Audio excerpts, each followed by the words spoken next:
Well, here we are once again. Our This is a very impromptu uh, live stream. So, of course, everyone knows I am Gray Paladin, and my good old partner over here is Darth Paradigm's Illuminated Blades. We Hi. don't really have a plan or anything for this evening. We're just going to We enjoy don't need some no brew. drinking plans. We're going to enjoy some brews, Uh, hang out together, yeah. take the topics and suggestions from you, and also premiere some content that we're going to release and make available to the public later today. But we wanted to make sure that the live stream saw it first. So, How's everyone doing out there yeah, so in the world? Saturday, early Saturday Yeah. evening for everyone else, late Saturday evening for myself. But yeah, should be all good. Everyone's planning for the Still have Easter light outside. weekend. Oh yeah, it's completely dark outside. It's black here. Oh, yeah. So, what are we going to talk about? Any idea? Yeah. The Gray Paradigm Show starts now. I like that.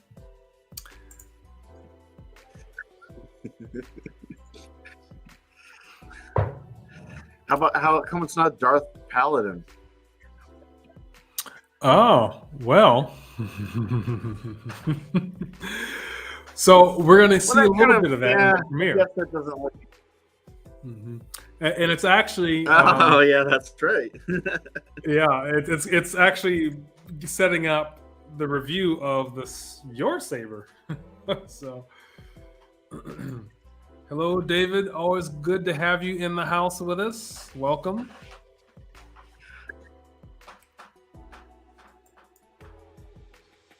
So before we drop our premiere stuff, we'll do that maybe about 10-15 minutes. We'll premiere our videos. But until then, let's talk some sound fonts, because Scott shared with me earlier today that he was playing one of the sound fonts from Pong Krell, and I believe it was Kyberphonics. And then I commented that, hey, you should check out Force Effects Traders General, because I think he has the best Pong Krell font on the that's out there. He checked it out and he downloaded it right away and tried it. So Scott, give us your thoughts on the font. Well, first things first. Let me just boot it up, and then I'll talk about it. I will not be devoured by creatures bred in some laboratory. I will not be devoured by creatures bred in some laboratory. A new power is rising.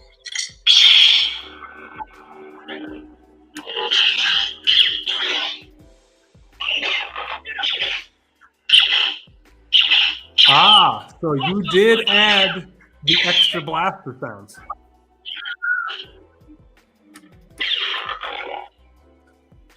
All right. So my impression. So it sounds like you added the extra blaster sounds. Dude, I added all the extras, all of them, every single one of them. Good. Yeah, I went nuts. Yep. This is the sound font that I just kind of wanted a full sort of Clone Wars experience. And when you're when you're playing with this sound font, you get the impression that you're right in the thick of the Clone Wars. You're clone troopers fighting against Pong Krell. Pong Krell's fighting against you. You're throwing insults at each other, and it has a lot of really effective accent swings and a lot of sound bites, and just it's a very dynamic font. So it's a hell of a lot of fun. And if you're so inclined, if you want to remove all that extra stuff and just have a sound font, it's a solid sound font in and of itself. But and of course, being Pong Krell, you can have green or you can have blue, whatever floats your boat. I think it's excellent, and I think this will kind of lead us to maybe some cogent points that we have. later. It's interesting because it looks like your blade color is almost like a cyan, and that's kind of what I did with mine. And the reason why my thought was, well, he has a blue blade and a green blade, so when you combine those two colors together, what do you get? And so with the single blade, I kind of went for that aqua kind of cyan type color. I also added all of the extras, the locked up laugh, the extra blaster deflections, all the pre-on sounds, some of the post-offs. Like, I just think this font is absolutely incredible. And Force Effects nailed it because he is the only one that actually has the spins of the 4 sabers. Now, I think it was either K-Sith or Kyberphonic, one of them. I think one of the clashes, you kind of hear it in there a little bit, but you can't trigger it. It's a random sound. But with Force Effects, for instance, mine, I will not be undermined by creatures bred in some laboratory. Once I spin the saber, I can activate that iconic Pong Krill spin sound. I can sense your fear. Yeah.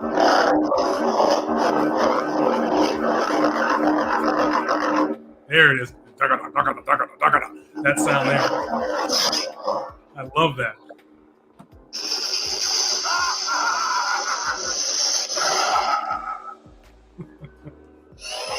So I really think that Force Effects really captured Pong Krill really well. And like you said, Scott, once you're swinging it and you feel like you're immersed in a Clone Wars battle. When I'm hearing those blast deflections and you hear the clone troopers saying, "Take hold, hostile silent," you know, like all that stuff just feels really cool and gets me into it.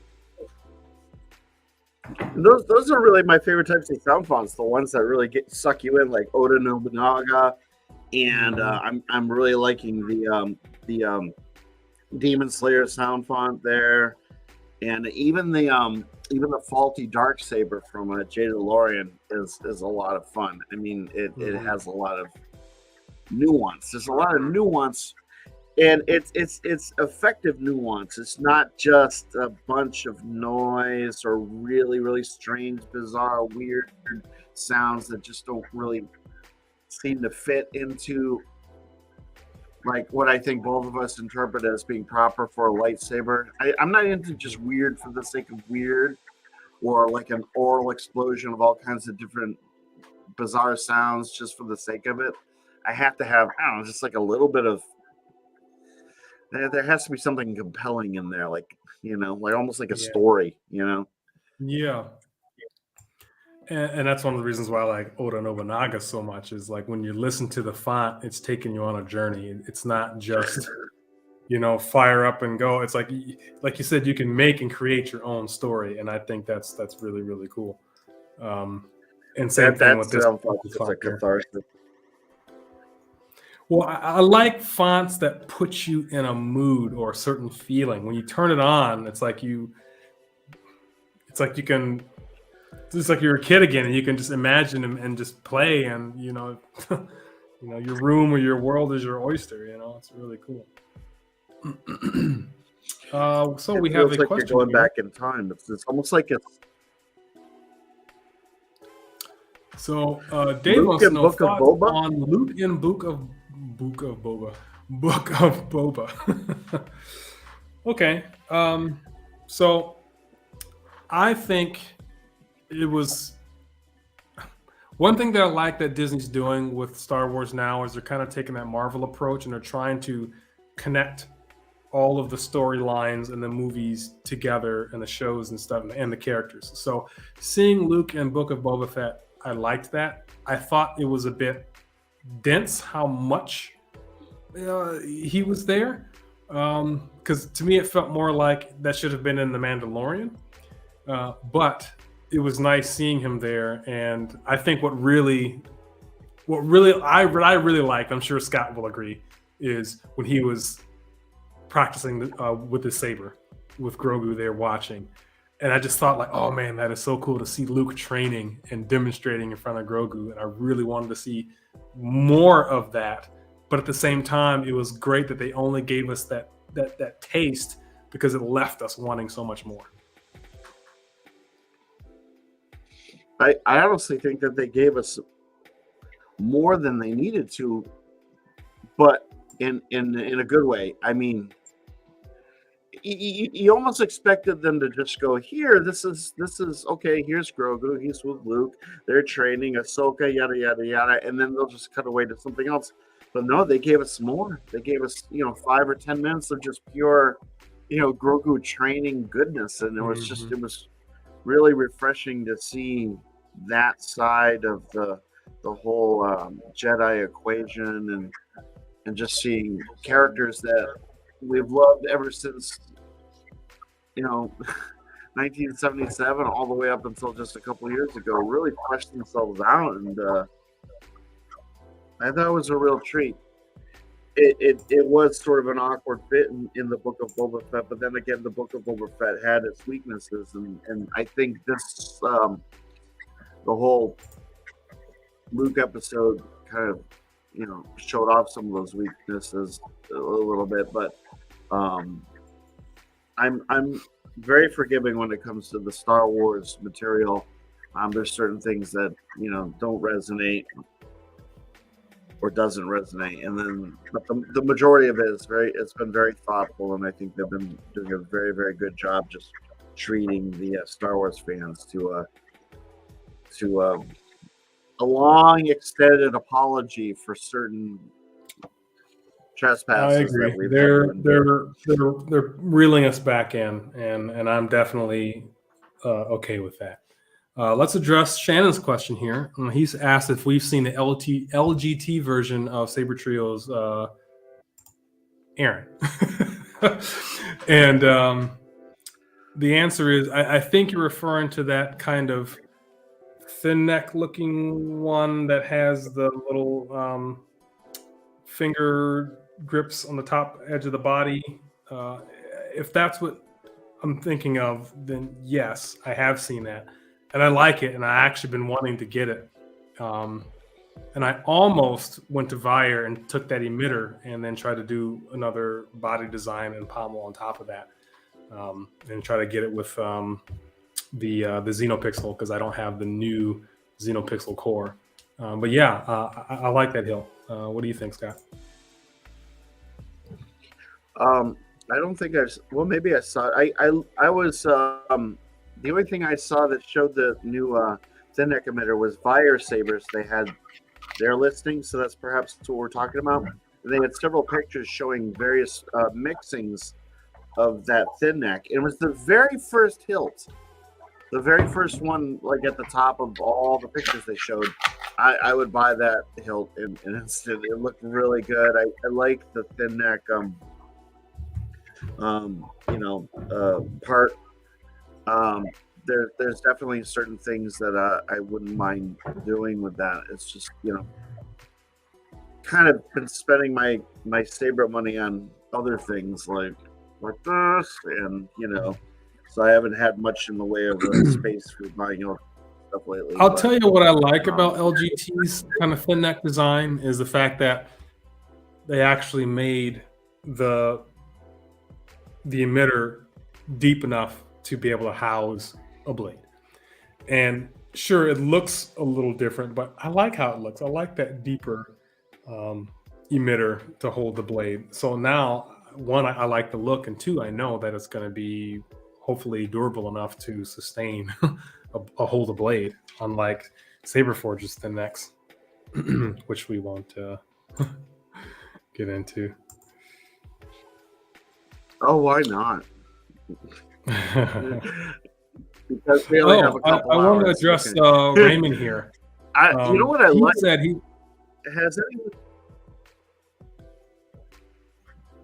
has anyone seen the LGT hilt that sort of has the emitter that kind of looks like the Vectra? Darth Cephalus did a video on it. He had installed whatever soundboard in that, and it's a smallish hilt, but it's very. It looks kind of like something that the Empire would build. It's just with all those windows and everything. It looked very much like a Vectra to me. It looked like a poor man's Vectra, but it just seemed like a nifty little hilt. And I really would not mind picking that thing up, or combining that hilt with a thin neck and making some like really bizarre saber. Just I think if there's one thing LGT is offering right now, flexibility. You can kind of make whatever you want with their system. With all them bar parts. All them thar parts. There's parts in them thar. All them their parts. There's parts in them thar hills. In them thar. All right, so I think now is a good time to premiere some of our videos. So I will warn everyone, mine is 16 minutes long. So you're going to see it first on this live stream, and then at the conclusion of this live stream, I will make it public up on my channel, either late tonight or early tomorrow. But I want to give an incentive for those here at the live stream so that you get to see it first. And that is a compilation video of all of my intros. And I know I put up a poll to see what people's favorites are.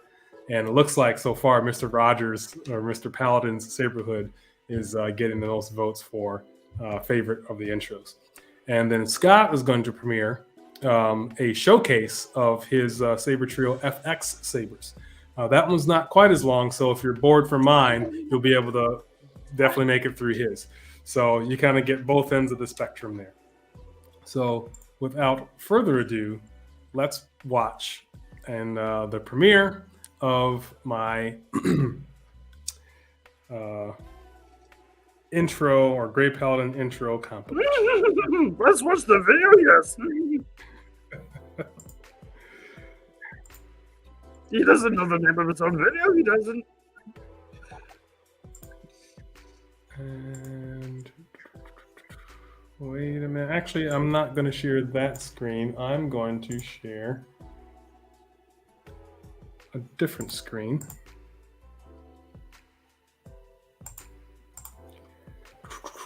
And here we go.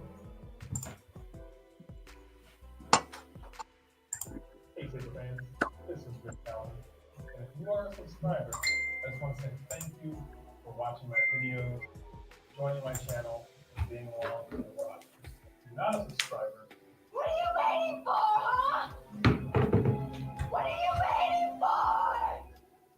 So, a lot has happened since I unboxed my first Lightsaber 2019.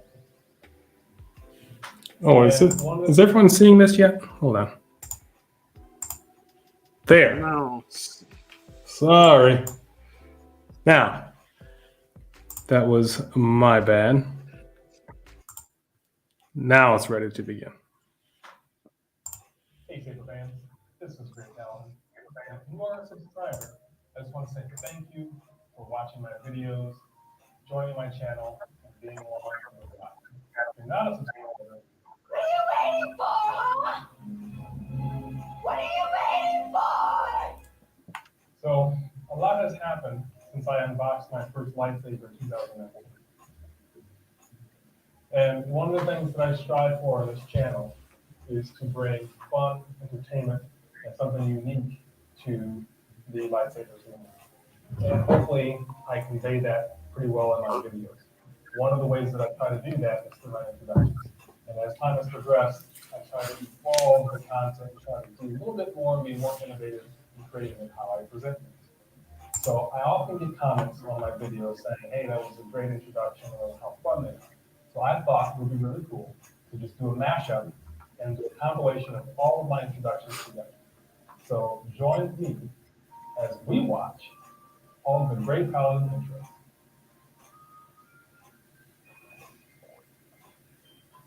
What's up, Saber fans? This is Grey Paladin, and guess what? It's time for an unboxing.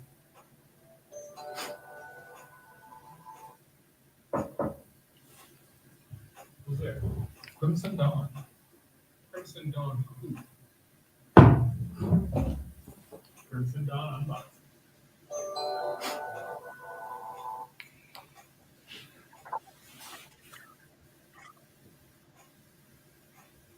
I finally got the electricity. Hey, Saber fans, and surprise here. I got home and I saw this at my door. Let's get ready to saber!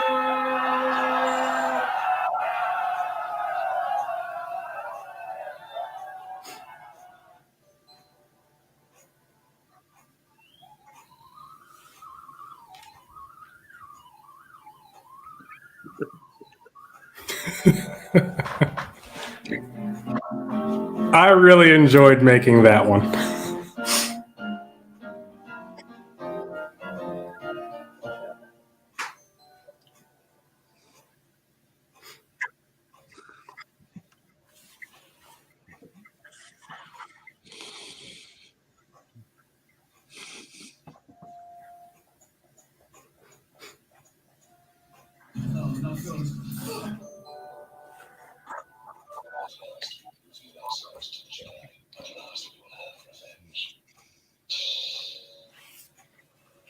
Dun, dun, dun, dun, dun.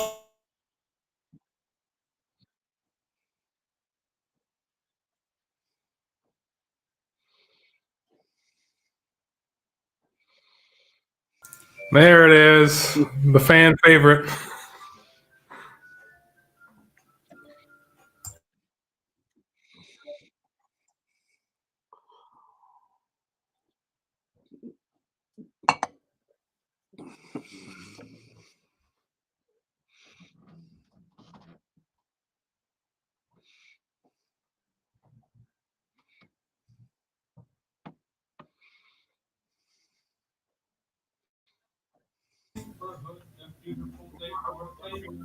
Would you be mine? Would you be mine? It's a favorly day in the community, a favorly day for the dopey. Would you be mine? Would you be mine? I've always wanted to have a saber just like you. I've always wanted to live in a saberhood with you. So let's make the most of this saberly day. And we're together, we might as well say, would you be mine? Would you be mine? Won't you be my saber? Won't you please? Won't you please? Please won't you be my saber?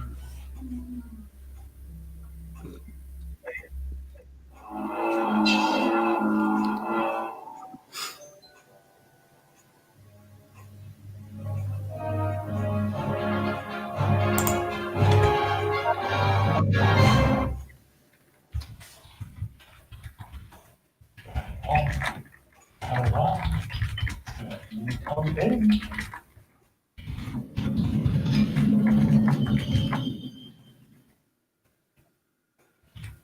By the grave near your chin, tin, and I'll swing, and I'll stab, and I'll melt your house in.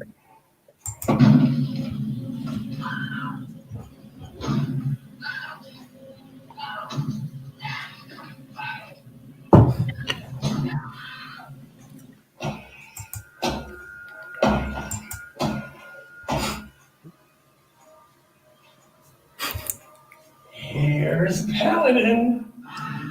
Truly terrifying. Yeah.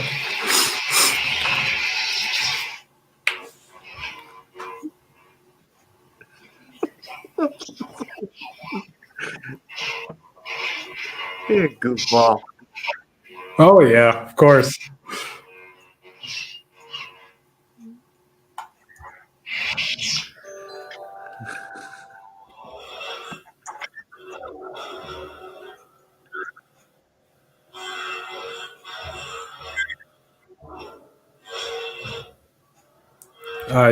I love the essence of Count Dooku. You need to get good.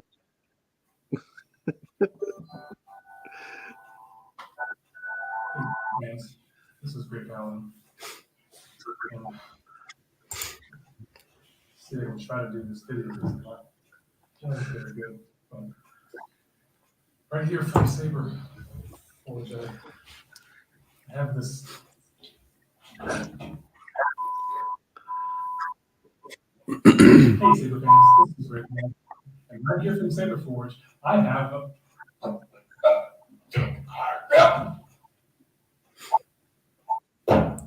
and there he is. This was just for Shannon. Hey, Saber fans, this is Darth Paradigm, and I have a mystery from the boneyard.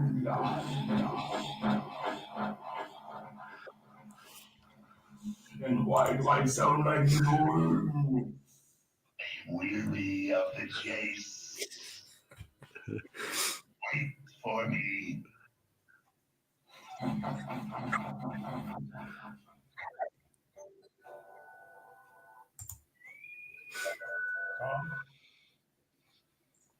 Sorry to disturb you, sir, but I have a package here from Elegant Company of France. Oh, excellent. Good.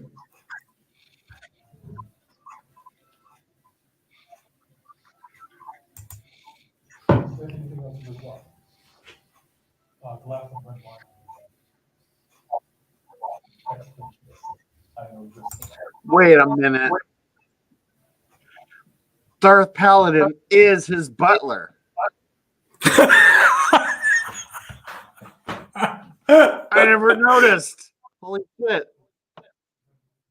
It's the same guy. Look at that. Look, he's not even bothering to wear glasses.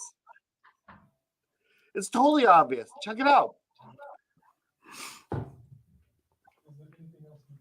Damn. That is an interesting observation, Scott. It's even the same bow tie. Boy, I feel dumb.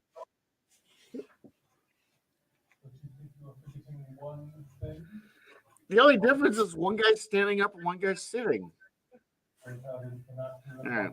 Sorry.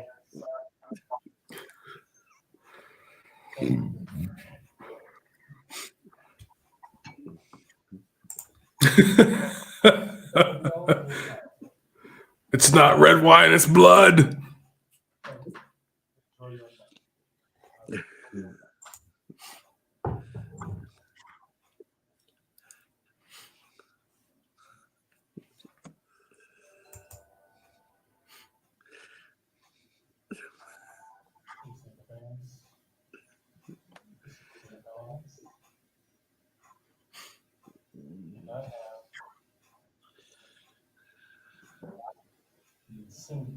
Incendious, incendiary. That's why I did the fire. I don't think people got that, picked up on that. Oh, it's a fire thing. I got it. It's a fire thing. It's a fire thing.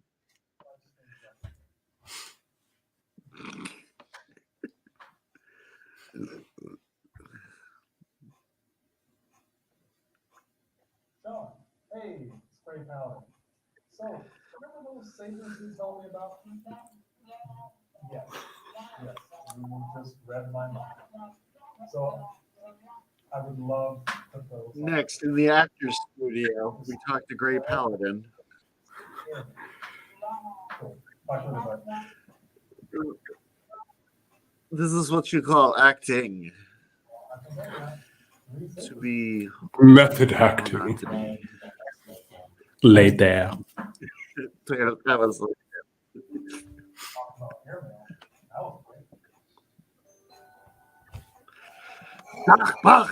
Dach, bitch.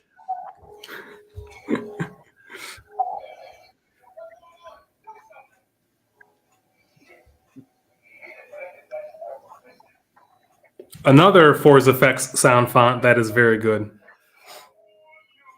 And I'm surprised no one else did this sooner. He's the only one that has, a Lord Helmet sound font.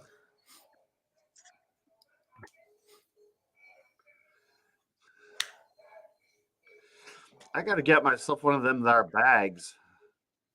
Yeah.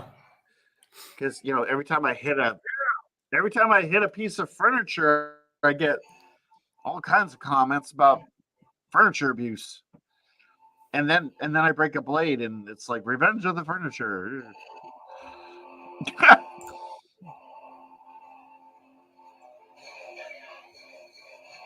I don't have to hear it. It's a headbang one, but whatever. Oh my god, that was fun. Oh, it changes colors too. Man, you really got all of them in there, didn't you?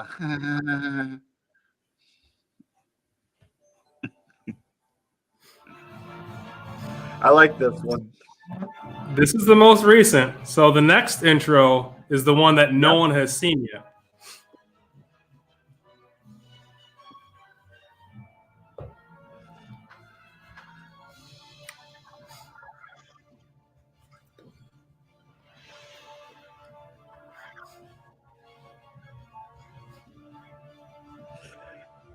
It sounded like the music from Dune.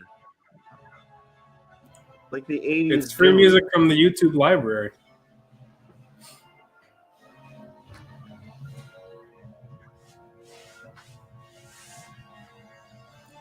Now, my goal was actually to have the Saber move forward as it was parking, but I couldn't figure out how to get it the track to move forward. So,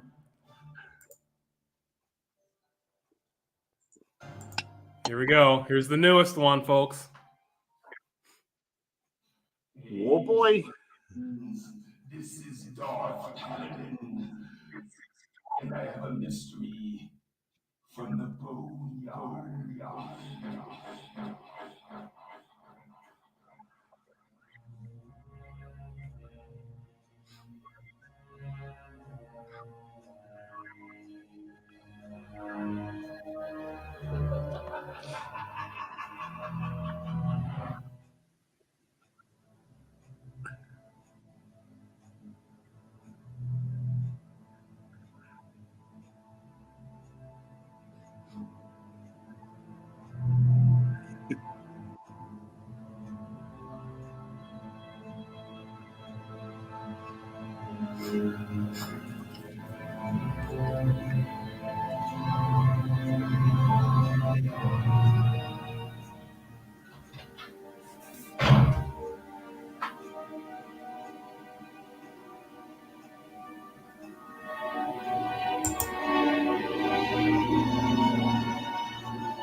Hey, was anyone in the studio? No? Okay. That's weird.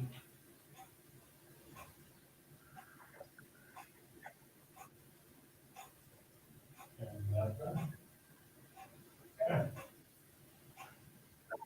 All right, well, just back out this lightsaber review.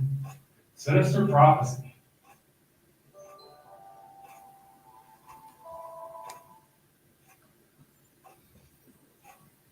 Well, up to date, that was all of the Great Paladin intros. And of course, as time progresses, I'll be throwing in more creative and fun things in my videos. And for all my subscribers, thank you. Thank you for watching. Thank you for supporting my channel. Thanks for the likes. Thanks for all of the comments. I really appreciate you. If you're not a subscriber yet, please join my Saberhood. I'd love to have you and communicate with you and connect in this great Saber community that we have. So thank you very much for watching, and may the force be with you.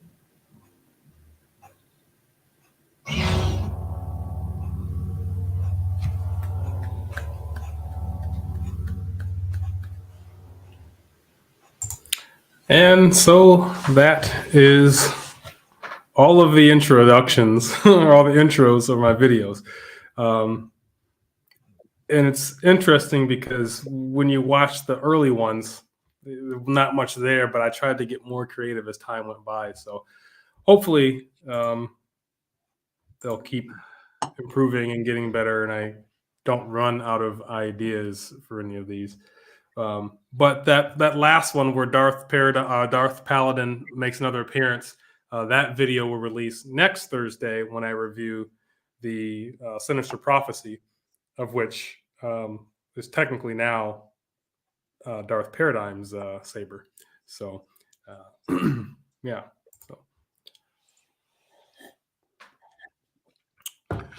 So, now. So we'll give a little moment here to talk about what we just saw and set up for Scott's his premiere. But of all of those, which was your favorite intro, Scott?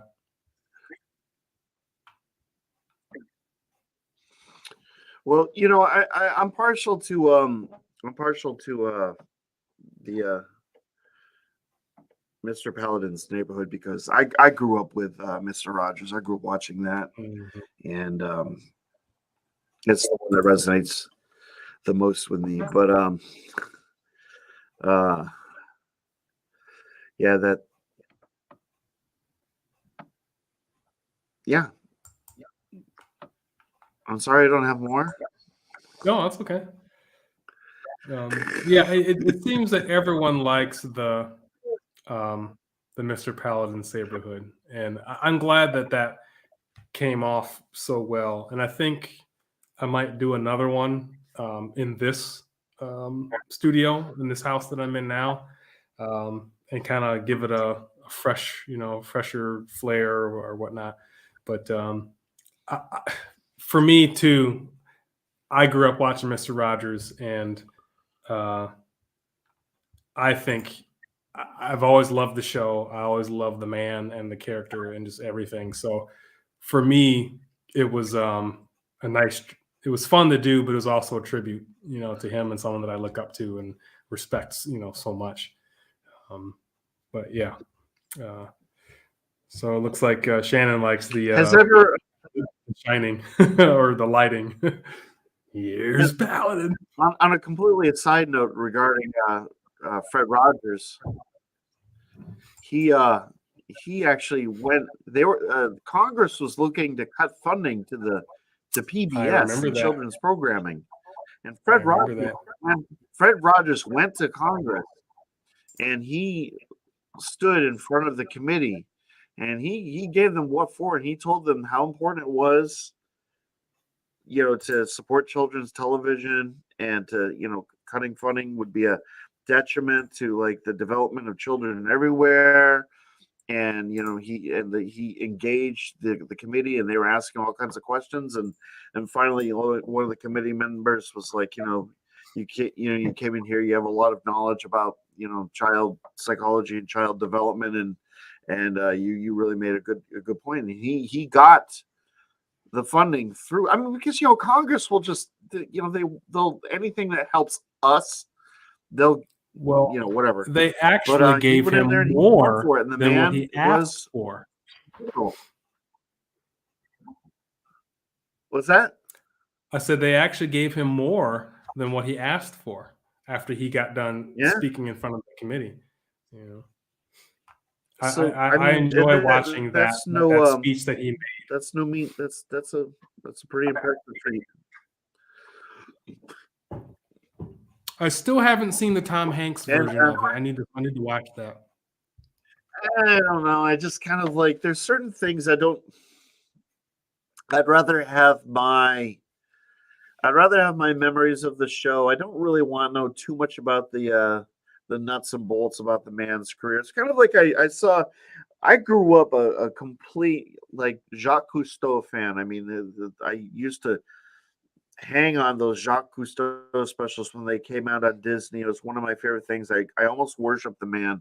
And then I saw a special on Jacques Cousteau on Disney, and it was very informative. But when you find out how much of a lech someone is, and all their idiosyncrasies, and then you have to kind of like live with these things and kind of forgive them, for what their accomplishments were, and it's just kind of like, I almost don't want to know too much about Fred Rogers. I just want to, at this point, just think of him as the guy that was the inspiration from my friend Darth Paladin, Gray Paladin's wonderful intro to his video.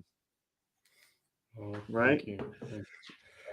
Cool. Well, I keep having these Freudian slips. Sorry. Well, let's get to your premiere, and this is Darth Paradigm's Illuminated Blades Saber Trio Short and FX sweet. Showcase.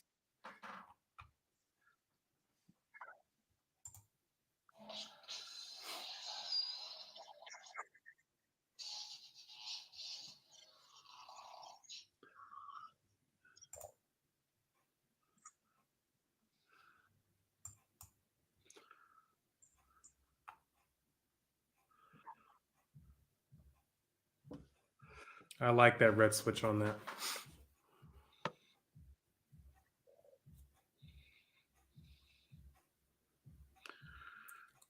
It's a lot of FX sabers. This show. I lost count. 1, 2, 3, 4, 5.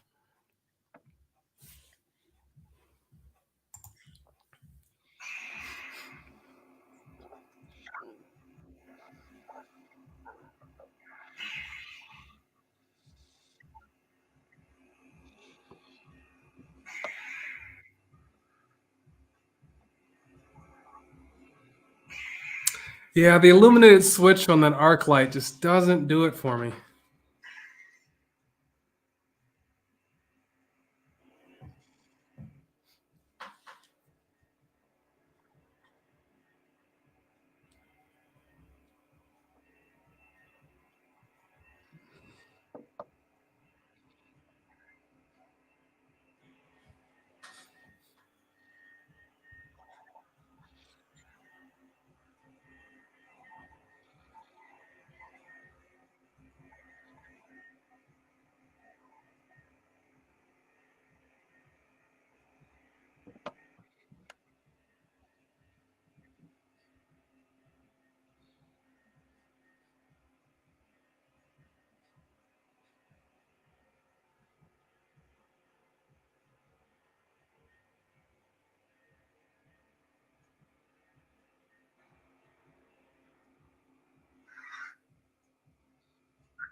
Yeah, cool. Most of those sounded like they were the dark Pico Crumble. At the beginning, when you see the 5 hilts one by one, the color of the text denotes which soundboard's installed. So it goes dark side. I think dark side, light side, dark side, light side. So I have 3 dark side, 2 light side. But then I have 2 other sabers with Pico Crumble. I have an Ultra Sabers, which is installed with Pico Crumble light side, and one of my JQ Sabers is installed with light side. So that's the sum of my Pico Crumble action. There are a lot of Pico Crumble hilts, and it's like I said, it's one of the simplest soundboards, but I don't know. I'm a simple man trying to make his way through the universe, through the galaxy. I don't mind simple. Simple works best sometimes. Check this out. I, for some reason, love the switch on this thing. How it's kind of beveled. Looks like a 16 millimeter. They did a phenomenal job on it. Yeah, looks good. I wouldn't know. You know better than me. It's one of the best switches on and these windows. Yeah, I really like the windows. Some of the best windows that I can think of. I love these little grip sections here. It's just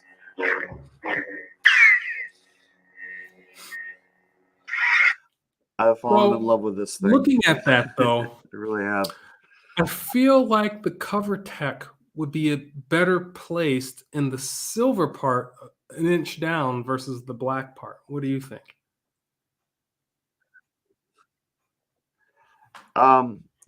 It could be.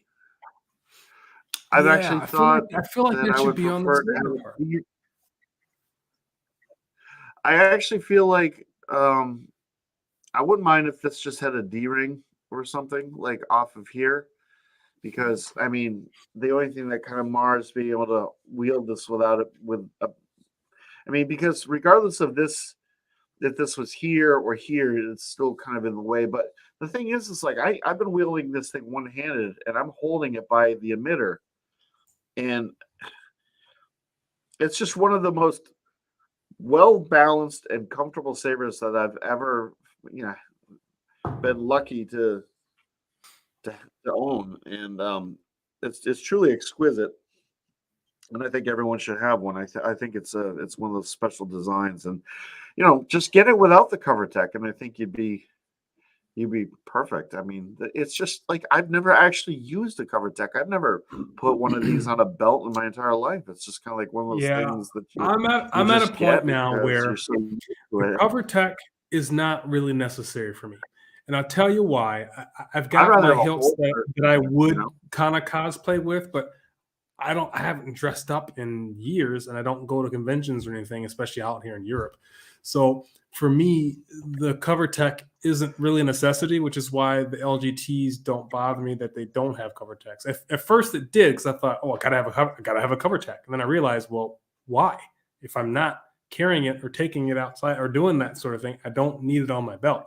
So the cover tech is not a problem for me, and not to mention, not having cover tech just means you have more comfort and grip and stuff. So yeah, I'm okay with not having a cover tech. And honestly, and you can always take it off too. I mean, just get an Allen wrench and remove it. But I don't know. I just feel like it's just one of those options or I mean, features that you feel like you should have. Kind of like, well, I feel like my car has to have a CD player, even though everyone uses, plugs in their iPod now.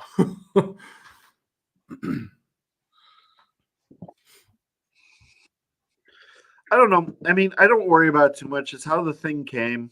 I probably would have ordered it with one anyway, and it doesn't bother me. I mean, the thing wields like a dream. I mean, it's so much fun to swing this thing around. It's kind It of looks funny real because this is solid. one of those hilts. It was sort of on my short list, and then well, if anybody cares, I mean, after the last Saber Trio opening, and I've missed the last two or three because, I mean, I bought the Bad Axe, and that was kind of my thing, and I bought a couple inexpensive sabers, but then I saw this, and I was like, for the price that the guy wanted, it was less than what Saber Trio is currently charging for an FX, I imagine, and the thing was a pristine, um, you know, kind of shelf queen. And I just kind of felt like, it was of the lower end, hilts. I mean, I consider the higher ends like the Senza, the Vectra, Solar Guard, whatever they're called. And, I've got my Senza. I don't really need any of the more expensive bougie hilts, but I wanted to I wanted to try this one out, so I figured I'd get one during the next Saber Trio reopening or during their May the 4th sale. But then I found this thing, and now I don't even need to, and it took me like less than a week to get it. Now, I remember And it came when to me Saber pristine. Trio was kind of early on, and they didn't have a lot of hilts to choose from. I think they just had four, because when I bought my Reaver, it had just released. Because when I initially looked at Saber Trio, Yeah. I wasn't really keen on their options. So I kind of wrote them off for a while until the Reaver came out, and then I started to really put my eye on Saber Trio. But when they had very few hilts to choose from, I remember the Vulcan was almost kind of like the flagship. Everyone was kind of going for that hilt because it looked so good.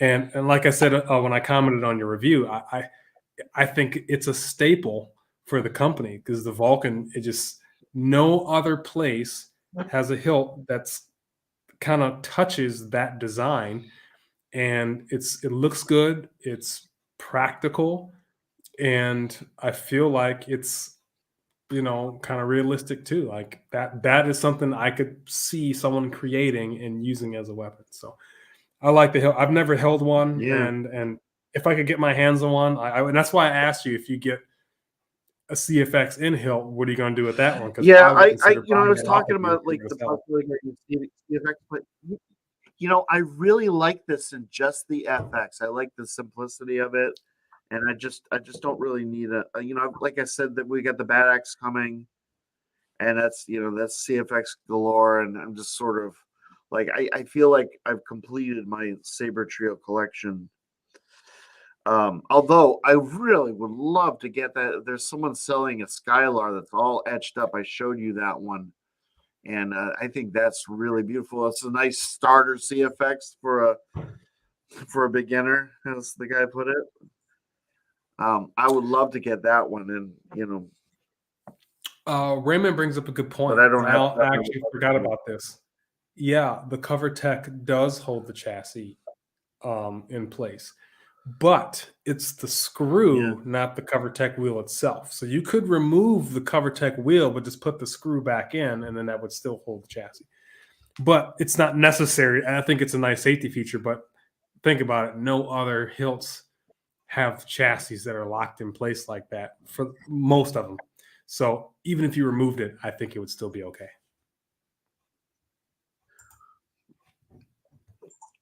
Commander Dale, if you're talking about this or the Skylar that I just mentioned, they were on the Facebook Marketplace. I bought this from someone that had just kind of listed it on like Saber Trader, and the other one, the Skylar, is actually on the Facebook Marketplace. eBay hasn't really. I don't know. You'll see a Saber Trio come up on the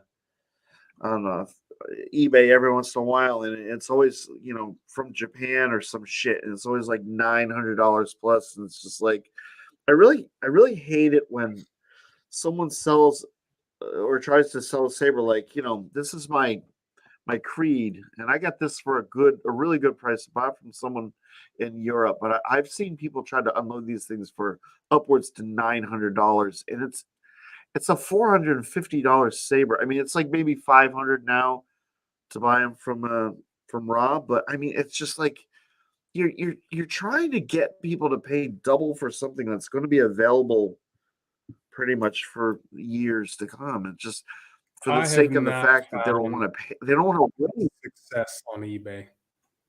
I just don't. I mean, I have not found good deals or many options. I just stopped looking at eBay.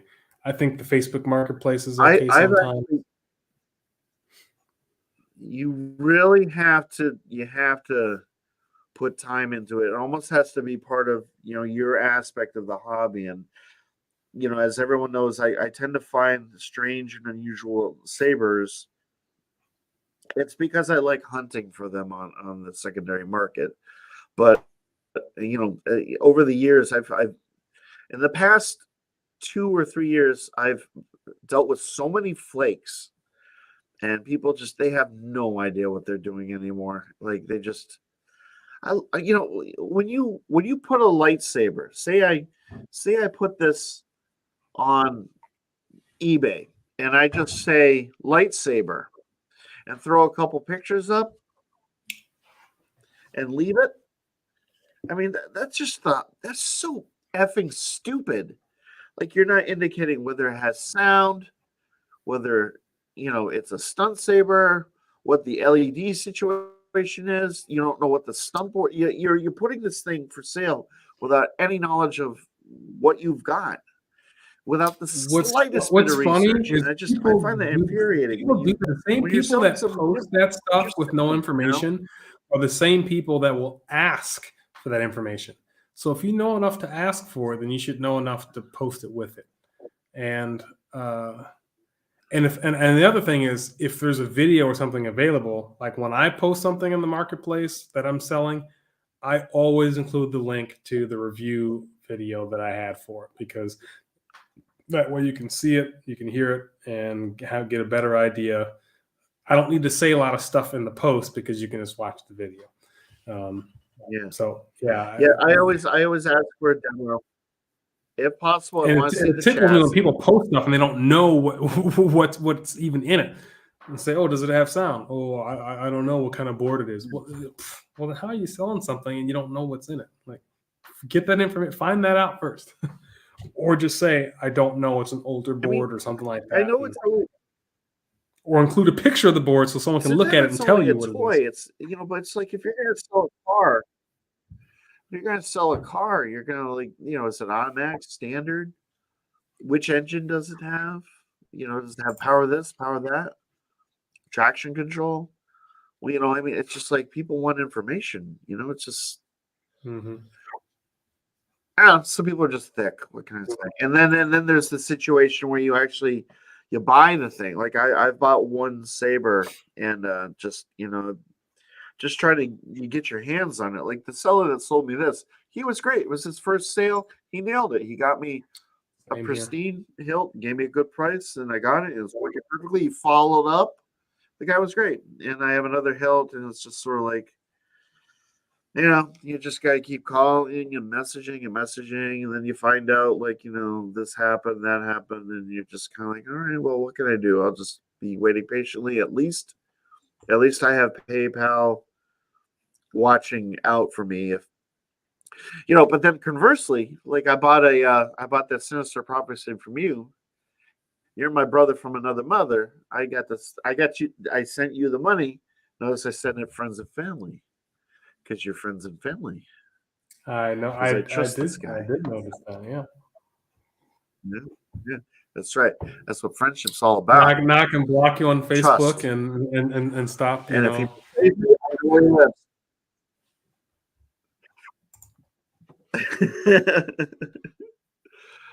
No, but I can't wait to see the review for that thing. It's a really, really pretty looking hilt. He sent me a video, and it has a NEC board, and I kind of have a weakness for those damn things.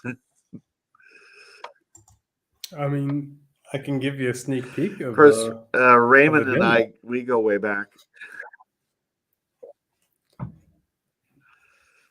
Yeah, see what he did to his bought Vulcan. I've only bought 3 sabers secondhand. Everything else has been new. And actually, 4 sabers secondhand.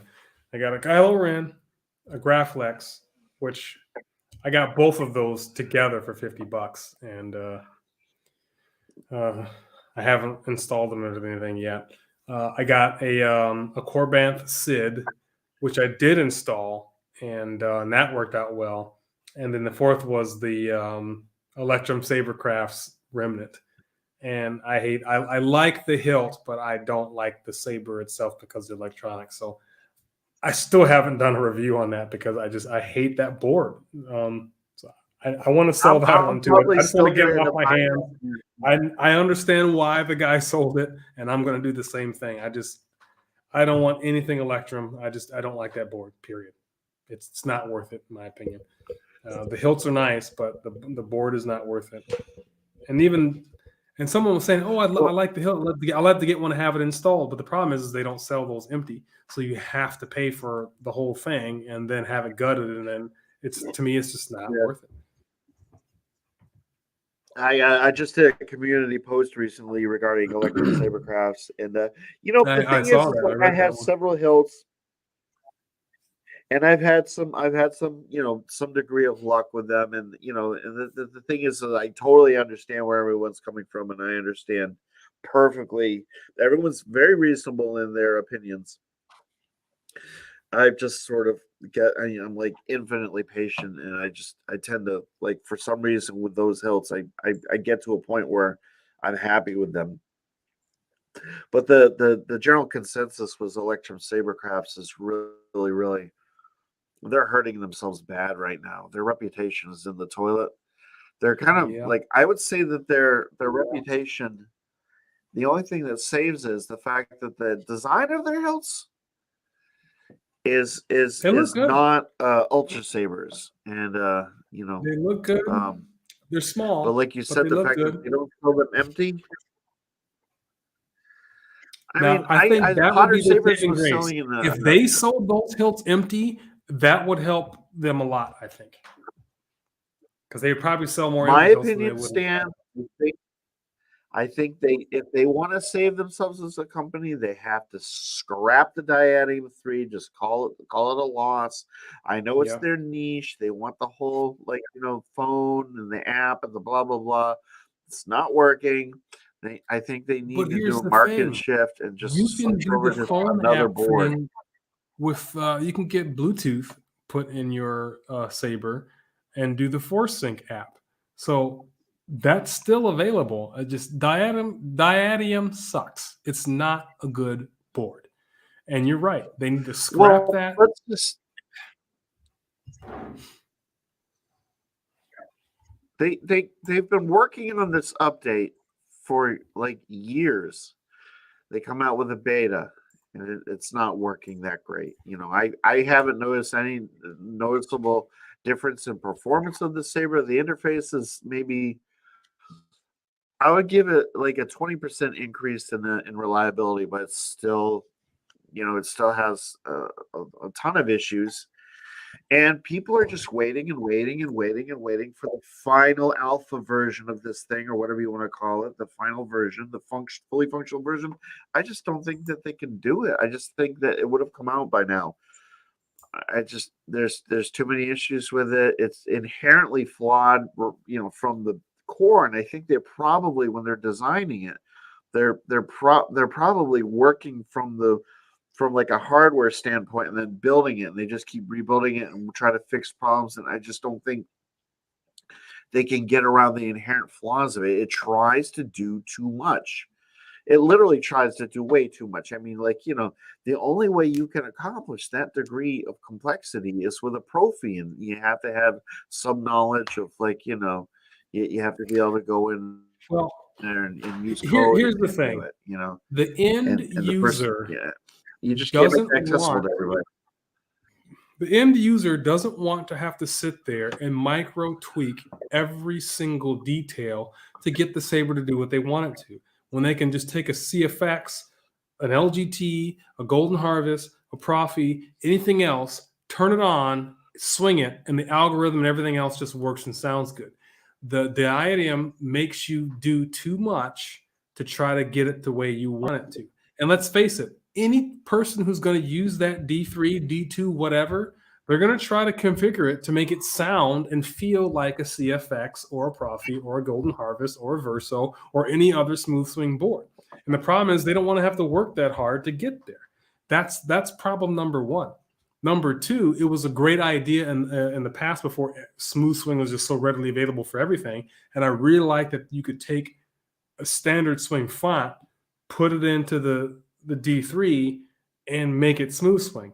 But the reality is everything now is smooth swing. So we don't need that anymore. So their next update, they need to scrap that whole idea and then just make everything smooth swing. Stop worrying about trying to take a standard swing font, because no one's buying standard swing fonts anymore. And anything that is offered that is now legacy, and they converted it and upgraded it to a smooth swing font.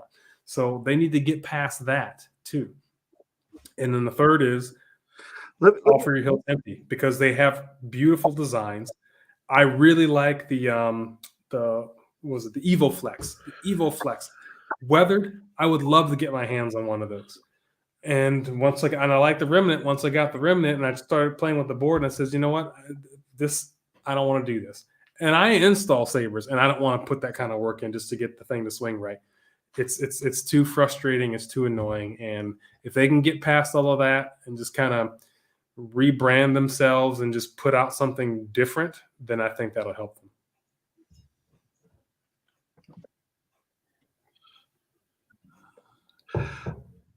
I do want to say one thing. Raymond sold me his Remnant. It has a Diadium 2. The Diadium 2 is a player. That thing performs like a Nano Biscotti. It has the swings work, the interface works, the sounds clashes.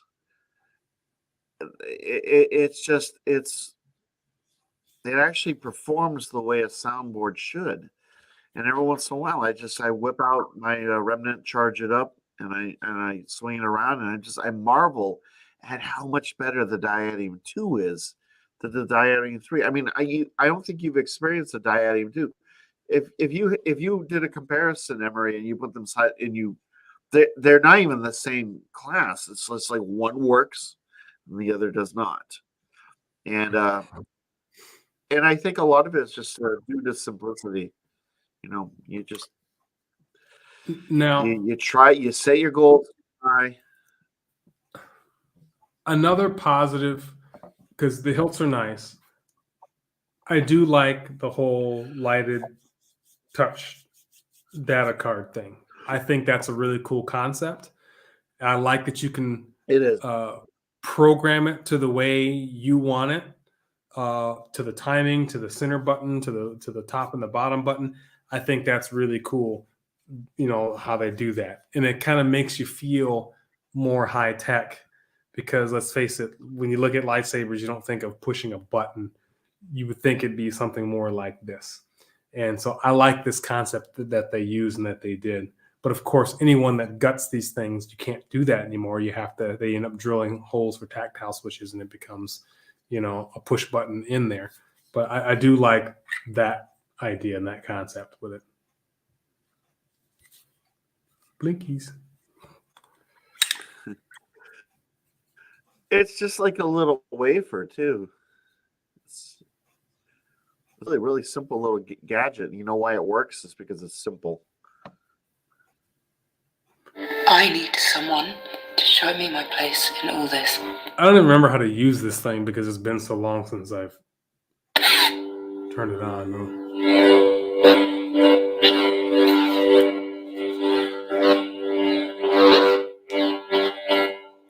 I can't really get the accents out. And blaster to lock up is like two different things, and you can only have one or the other. I don't know.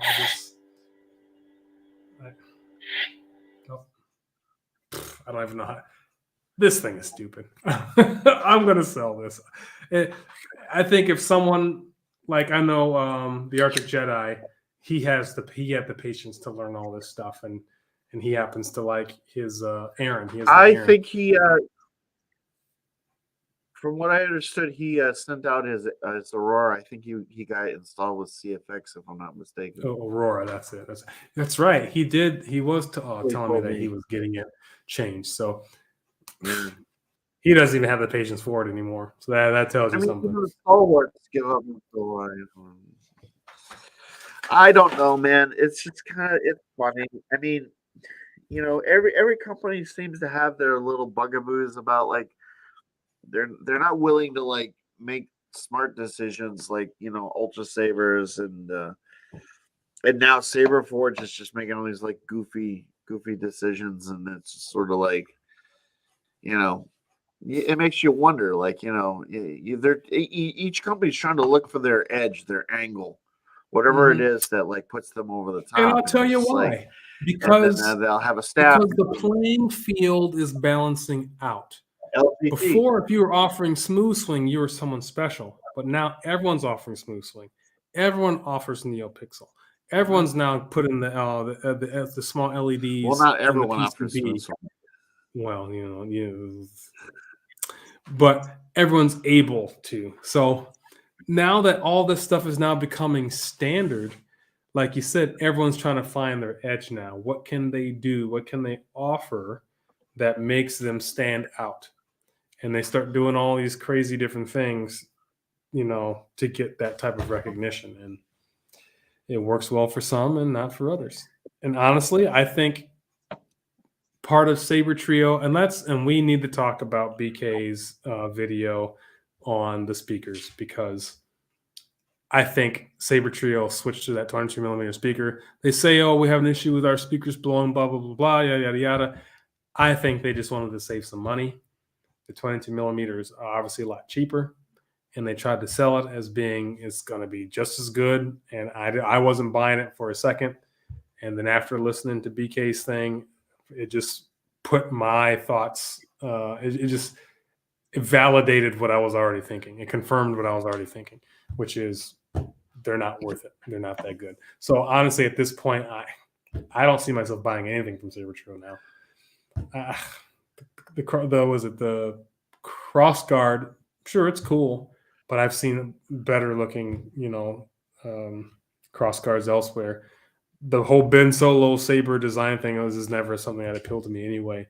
All I wanted was a Skylar, um, and I was hoping to get an FX of that, but of course that opportunity wasn't available to me. So I don't know. I think I'm done with Saber Trio, and honestly, I think I'm kind of done buying a lot of big new lightsabers because now that the Bad Axe is on its way, I don't really need anything else. I want to get my hands on one decent crossguard, but other than that, I might be done.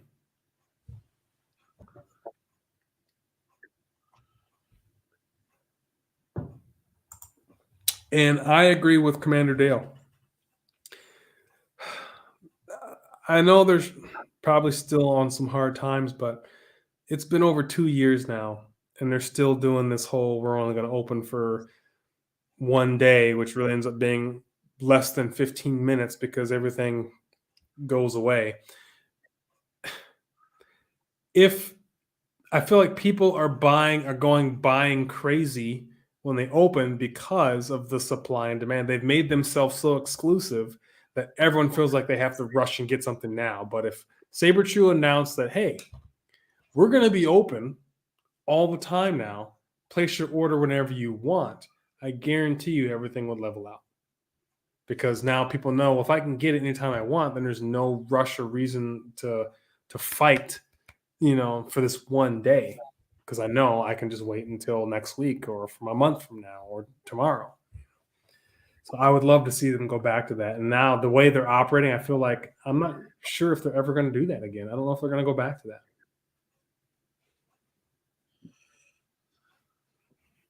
I don't really think that the global economy and the way things are, the way the logistics are working, I don't think it'll ever go back to that. Plus, superheroes' popularity is their own worst enemy. I mean, they have to. You remember the good old days when you could go to the Etsy store and you could order a hilt and get it in a couple of weeks. And that just happened to be the sign of the times for them. And then the word got out; they became so popular, and they do whenever they open. They've set themselves up in a situation where the opportunities are so few and far between that everyone just kind of like hangs on the bell.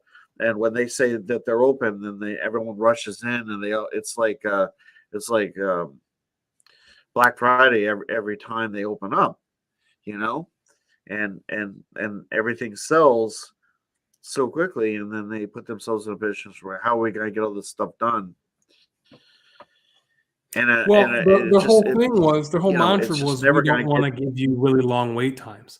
So I feel like just stay open, take the orders, and get to them when you can, and just tell them, hey, we're not going to get your saber to you for 3 months, so just like most others, or 6 months. It's still going to be better than Vader's Vault, which is a year. But you know what? Vader's Vault will tell you we'll take a year to complete your saber, but has that stopped people from ordering? No.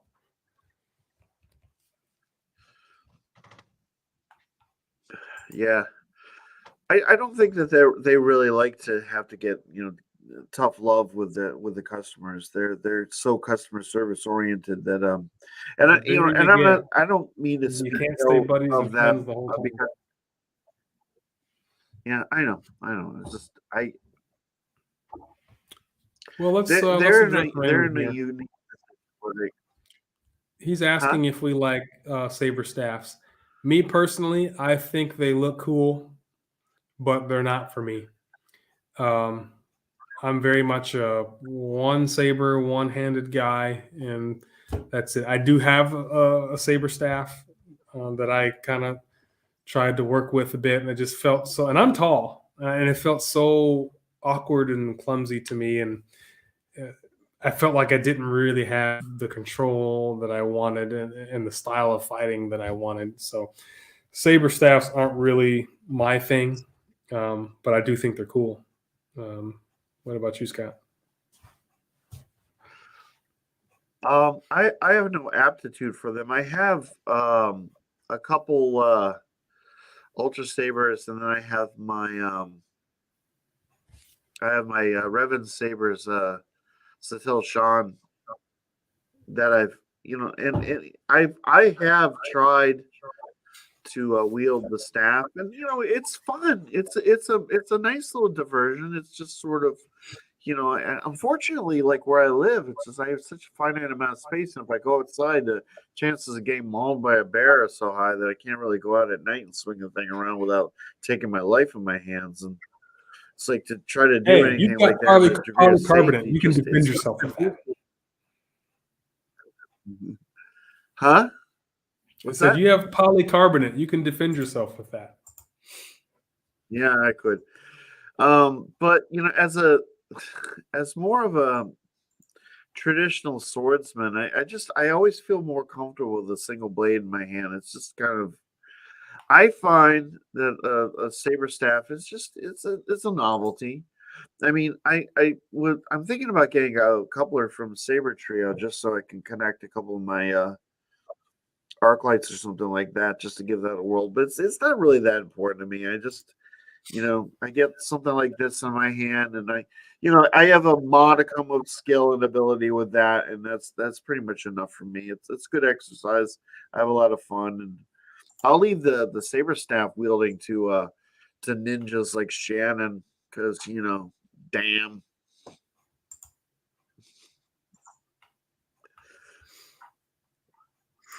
Yeah, Let Michelle C. even though he Smith rock breaks that his shit. staffs, it's still his favorite weapon.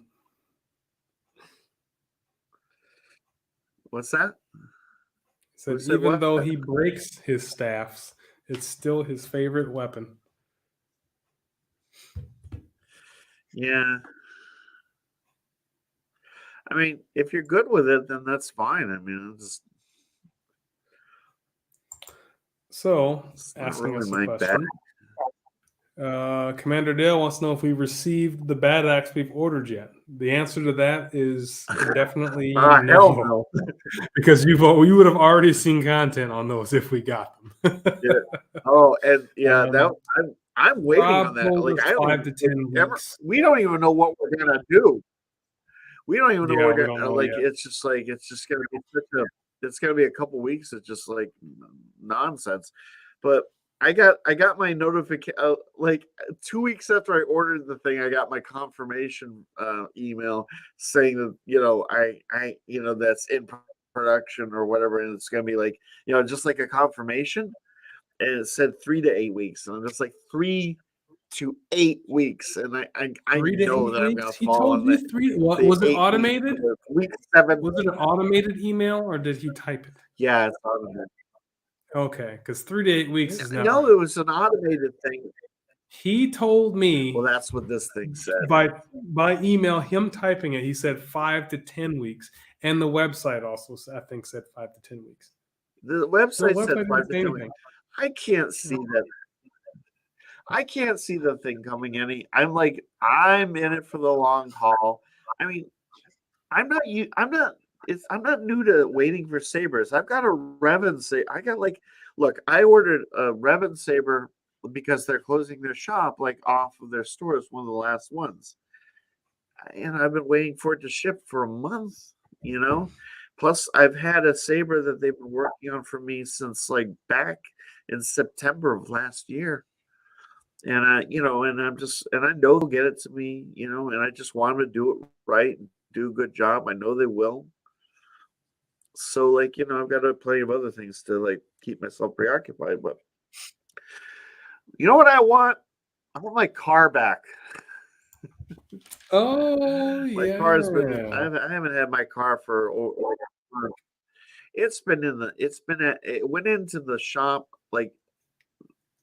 the week prior on a Wednesday, and I'm just like, you know how depressing it is when you have a car and it's almost paid for, and you haven't driven it in a month because a little tiny snowstorm you slid into a back of someone, because that was the last snowstorm of the season, and that's when your car decided to completely lose traction when you weren't even going that fast and you had plenty of room, but still the car was just like, well, I'm gonna go, I'm doing it. It's depressing, and that's what I want. I want that more than I want my sabers. I want my car back. So do you have a rental, or how are you getting around? I'm driving my mother's Ford Focus. Nice. I'm getting a rental for 2 days. I haven't had one because they haven't been available because the whole world is shite. And so like, oh, we finally have a rental car available, so I'll have one up for Monday and Tuesday. So hooray! That's like Just $25 2 a days. day. Is it Isn't too the bad. insurance covering this? No, I don't have any of that stuff. It's just it's basically the a deal that I get through the company that's fixing my car, and they were whatever. It's just Okay. kind of like It's it just once alone. they got my car, they determined they had to get more parts. Whatever.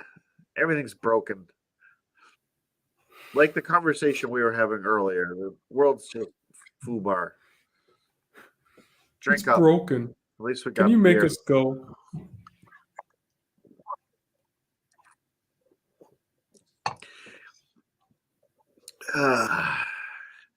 So what else? What the hell else are we gotta talk about?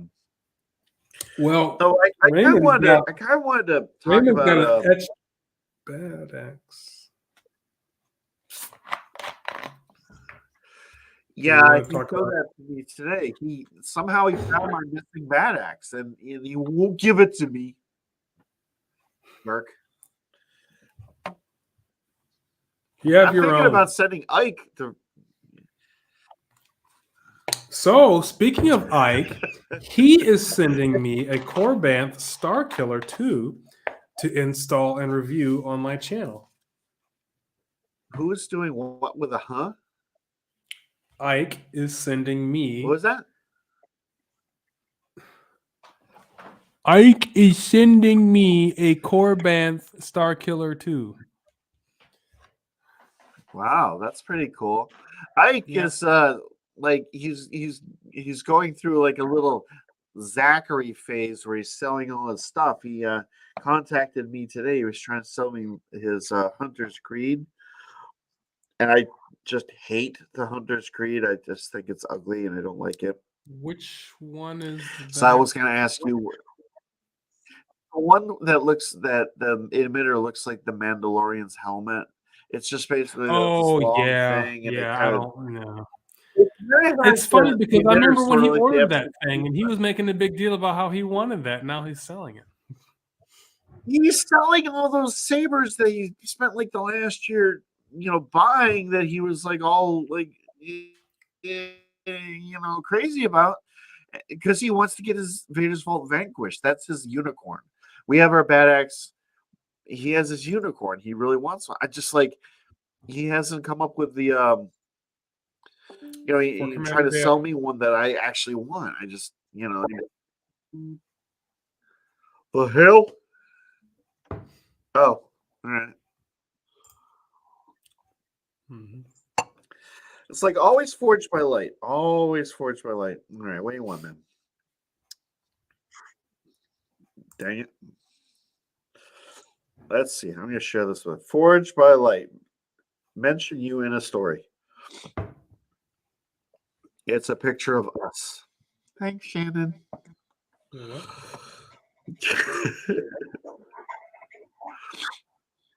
What? So as I was going to say, and I'm going to try to be as delicate as I can. It's sort of regarding sound fonts.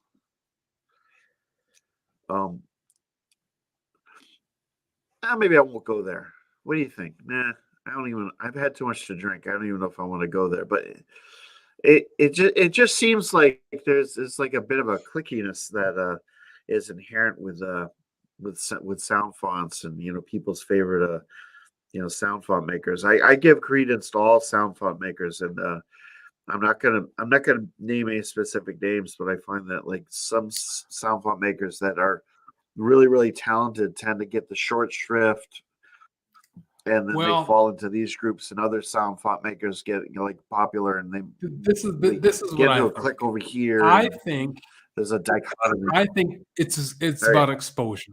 Not everybody knows about some of the other guys. Like Jay DeLorean, BK. Yeah. They just don't have the exposure. It's kind of like all of us And fell there's in a that trap lot of of. guys. There's a lot of guys out there, and even you know more than I do when it comes to sound, because I don't get a lot of sound fonts. Well, sound fonts But are I'm kind sure there's a lot of obscure guys kind that of you thing, probably you don't know? even know about just because they haven't been put out there. So for some of those guys, they fall into that Yeah. trap of they see the big names, the popular people like K-Sith and Kyberphonic, who are great font makers, but you can't discount the other ones too. And since they broke off and they have their own websites, people aren't thumbing through Saberfont and seeing all those other people anymore. They're just going directly to the website Yeah. of those other big guys. Kind of like how we all got stuck into, oh, we're all going to buy Ultra Sabers until you realize, oh, there's Saber Trio and there's other places out there that are so much better or just offering something different. So I don't completely fault people for falling into the clique, but I think the community could do better with saying, oh yeah, here's this great Anakin sound font. Yeah, that is good, but it's also another good one over here by this person, and we should be, really throwing all that out there. Like when you had that Pong Krell font today, and I said, hey, you should check out, For's Effects because he has a really good one too. And I think if more of that went on, then that would fill out maybe a void. I have to say that Forza's version is, to me, it's exquisite. And I have certain Forza sound fonts, and I have certain Kyberphonic and certain K-Sith and BK Saber sounds and Jay DeLorean and there's like sound fonts from all these different places, and just like I have, like if you look at my 20 favorite sound fonts, they probably come from like 8 different sound font makers, not just 2. And some people just have the 2. I just find that like really extremely limiting. You can really expand your horizons if you just kind of look around and see what other stuff's available. I think that was my overriding point. Don't limit yourself. We'll look at it this way too. I think people's exposure are also based off of what they buy. So let's look at it. LGT is the most popular, most widely sold sabers now. What type of fonts are on all of those sabers? It's all K-Sith and Kyberphonic with maybe 1 or 2 of the other guys slipped in there, but people don't know that unless they're looking at the SD card or whatever. So I think that has a lot to do with it too. These companies are reaching out to the K-Sith and Kyberphonic and whatnot, and they're only putting those on there. So when the new fresh guys come in, all they know of are those guys, and that's what they really fall into and trust. But and I'm a hypocrite. Those companies wouldn't reach out to those guys if they weren't good. I mean, they make some really good stuff. K-Sith is still one of my favorite font makers. I mean, I love his fonts. His fonts sound great. He captures the sound that I want to hear. I would have to say right now that probably Supreme Commander is one of my all-time favorite sound fonts. And then it's just like, but then again, like Gray Assassin by BK Saber Sounds is one of my other his stuff is favorite sound font. I really feel like BK should be bigger than what he is, because I mean when I first got hip to him, which was like a year and a half ago, I thought his stuff was just okay. But now when I see his updates and everything else, like his stuff, there's a level of what's the best way? There's a level of detail in his fonts that I really enjoy. Like the Mystic Knight or Mystic Sentinel or whatever that is. It has like this little crystal sound. Mystic Master, yeah, and it has this little crystal sound in the hum. I love that. Is amazing. I've got that on here. Let me see if I can. Yeah, me too. You keep talking while I'm searching. Oh, I already have it up.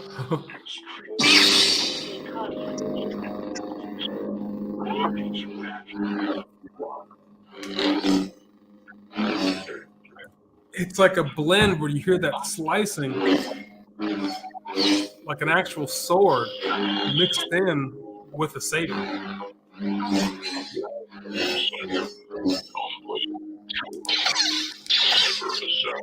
I don't have it. This is it right here.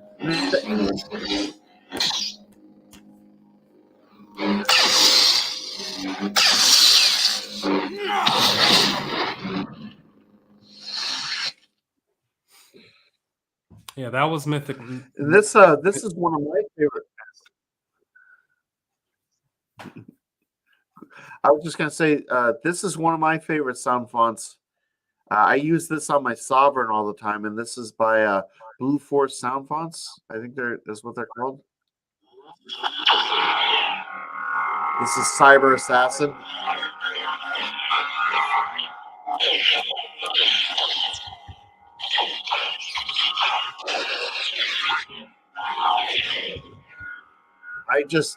This is my jam. A little beep beep at the end. I love this sound font. It's like the only sound font I use on my Sovereign. And it's just like, and who owns this sound font? This is, to me, one of my top 10. It's like indispensable. Cyber Assassin by Blue Force Sound Fonts, I think. Go look it up. They have just like all of their sound fonts are incredible. Sound bank selection. Master. That's a good one too. And that's Party Foul. Ghost Sentinel's pretty good too. Ghost Sentinel, great. It's like a Cylon sound font. It's or a board. It's like a board. Yeah, bored. Yeah. Because it even says you will be assimilated or something like that. Or no, resistance is futile. Yeah. It's great. And I love that kind of crystal sound, but like you also hear like like a weird, a creepy, distant, warbly sound. like robot communication. Yeah. Prepare to die. You are no match. Lay down your weapon. Your resistance will end in your demise. Yeah, that one's cool. You see, you gotta like freaking get out there, man. There's like all kinds of stuff. You gotta freaking get out there. Do I have that on here?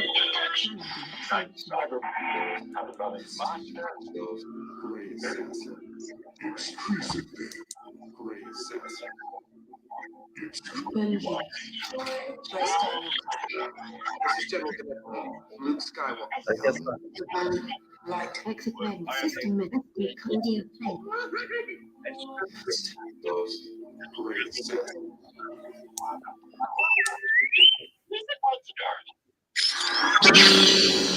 Now I love that ignition because it sounds like Dooku, but it has a bit of Luke Skywalker in there, and then that different hum. I love that. This is the Gray Assassin.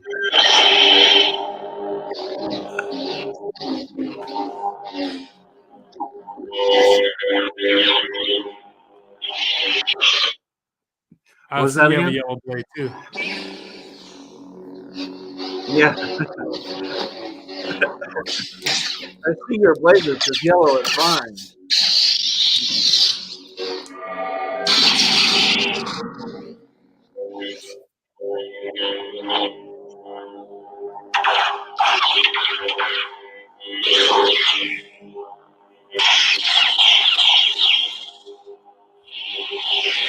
That's a temple.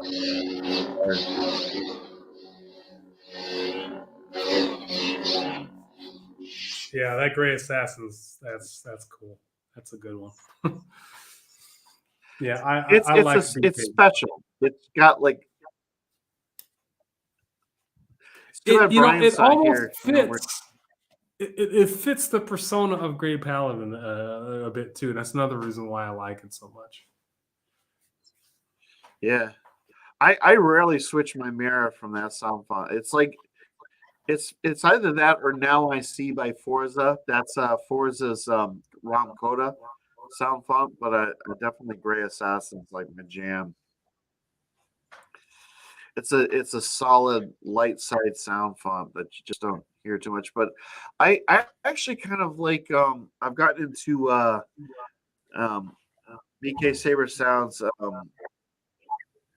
what the hell is it called? The God, I can't think of the name of it right now. But it's the one they did, which is like kind of an amalgam of Qui-Gon and Obi-Wan from it's prequels.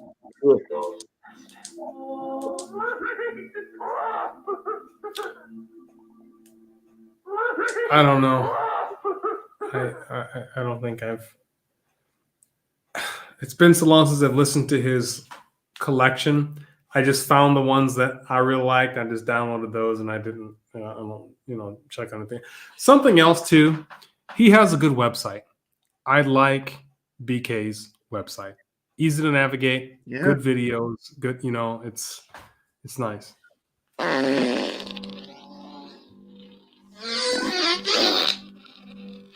Excuse you.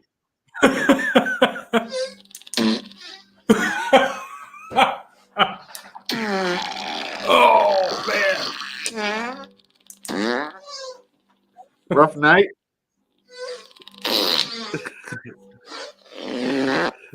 That's the jalapeno That's bean BK chili too. dip for you. $2. Hey, folks, $2. BK Saber Sounds. That font's called Party File. It is hilarious.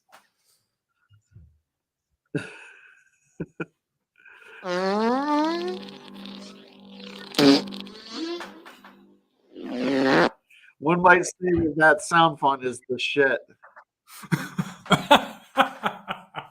He made it funny. Yeah, badoom. That's pretty funny. I just make funny sounds with my lightsaber.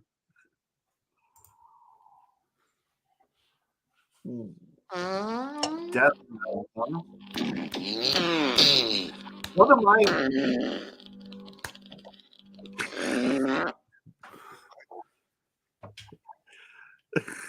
one of my favorite older sound font is actually no, what the hell, Imperial Knight. Who the hell makes that? It's funny because I have Imperial Knight by whoever makes it on my Conspirator, my JQ Sabers Conspirator with the name of Biscotti V4. And that's the default font on that saber. I bought recently the upgraded smooth swing version of that sound font, and I hate it. It just does not do the original justice. It doesn't have the same impact. Some sound fonts don't translate well into smooth. I feel that Others way do. about some of the Saberforge fonts. I like those fonts, but some of them, like at least on the first Harvest board, it just doesn't. Without having the accents there, they just don't do it justice. But They have I a do like Cyber Assassin, and it sounds great. What did you miss, Ike? Well, we talked about you extensively. Yeah. And I don't know. I think it was probably all really, really important stuff you probably wanted to hear. I mean, you might have to go back and rewatch the whole stream. Yeah, I think it was at about an hour it was about an hour and 20 minutes, somewhere around there. Yeah, I mean, I don't know. If you're gonna like go off somewhere, you snooze, you lose, buddy. Yeah, you know what else you missed? That's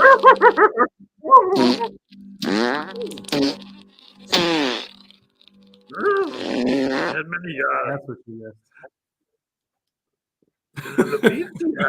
Every time you do your Yoda, it cracks me up when you do that in the videos.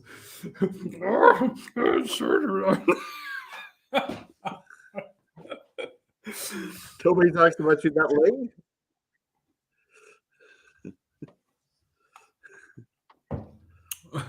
I said it was about an hour and 20 minutes, and he said nobody talks about him that long. I meant an hour and 20 minutes in, we start talking about him, but You you were know, 20 minutes we ago. all get the joke.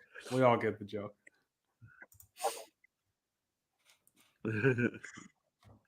We were talking about sound. See right there, sound fonts. Mhm. So anyway, in the comments, some people have already. Raymond touched upon his. I know this is a tough question. It's almost impossible. Like right now, what's your favorite sound font? What's your jam? Me or people? Go. The people's.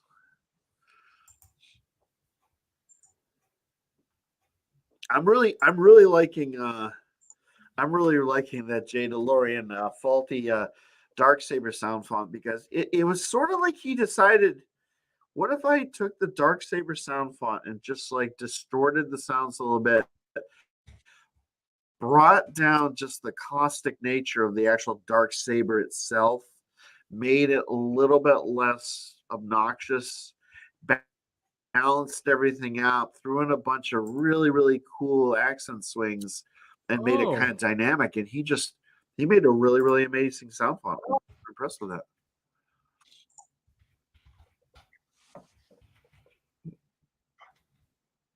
Oh, here we go. Yep. Everyone's in Deutschland.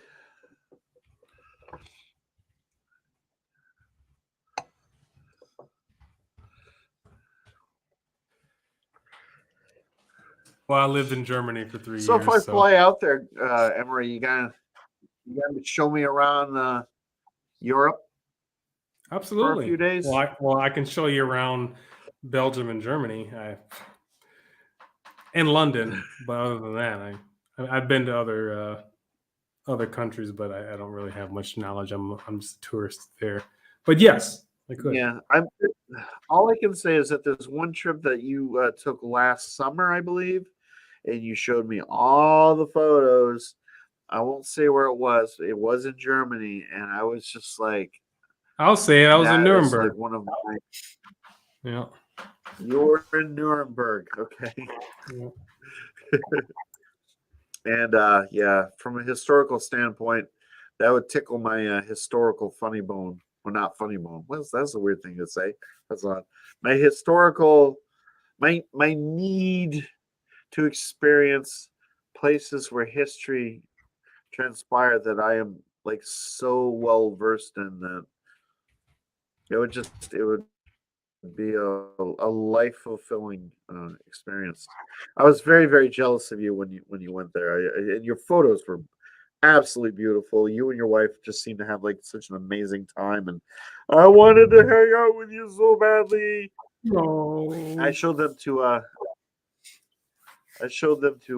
my friend Frances, and she was not quite as impressed. But that's because she just likes cities, like New York. Hopefully, I get to go to New York this summer. You know, I really need that. Yeah, we all need a little something. Me personally, I went to New York City in 2011, and I couldn't wait to leave. It was just too much for me. I mean, it was nice seeing I did all the major spots and stuff, but man, that's one crazy city. But I was also working and trying to fit in all the leisure tourist stuff too, and it was during Thanksgiving, so I feel like the crazy level was a bit higher. So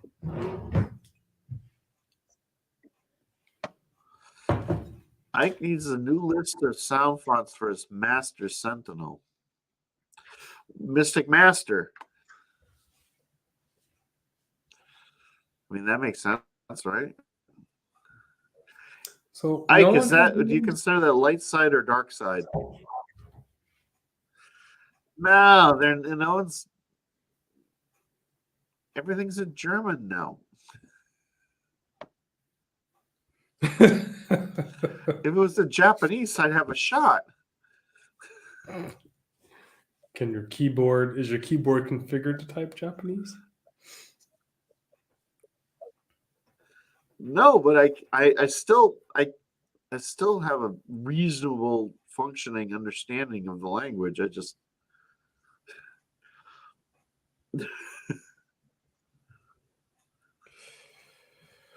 Well, you're just feeling bad because, wir sprechen Deutsch. It's alles gut.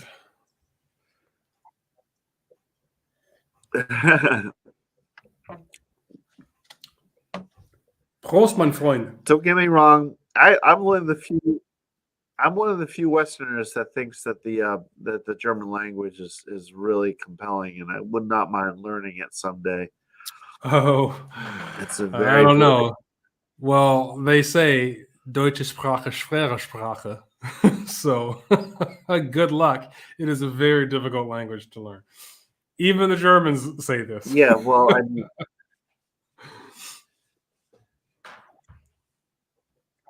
well, look at it this way. This is a near impossible planet to continue existing on.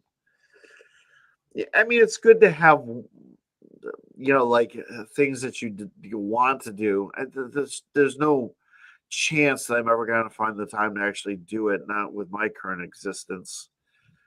The degree of abuse I take on a daily basis working, but whatever. I mean, it's just.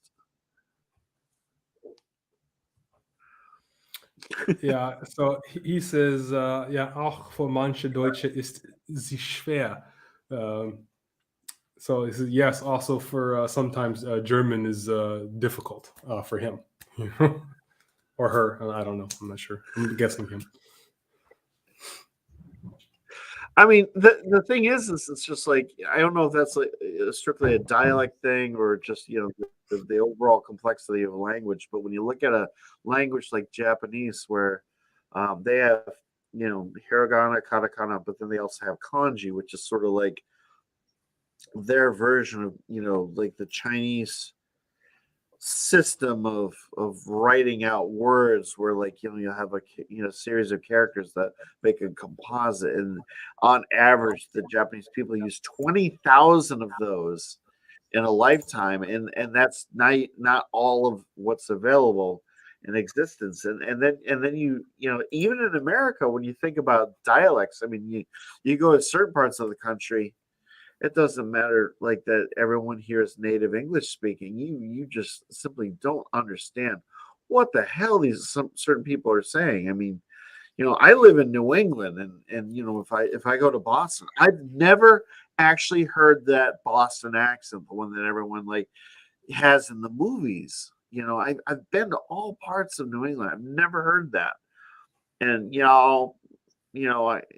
I have family from the South, so like for me, the Southern drawl is like just a completely easy thing. It's like if I go to Virginia or if I visit family, it'll be easy for me to just like sink right into that. But it's all understandable. But there's certain dialects that are just like, what the hell are you saying? And that's just the nature of language, And that diversity is really what makes the human experience actually worth it. And the fact that some people hate on others because of that, just it's not logical to me.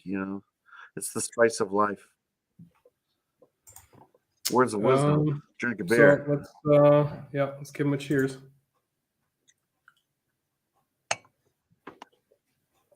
We got you covered, Lane. Don't you worry.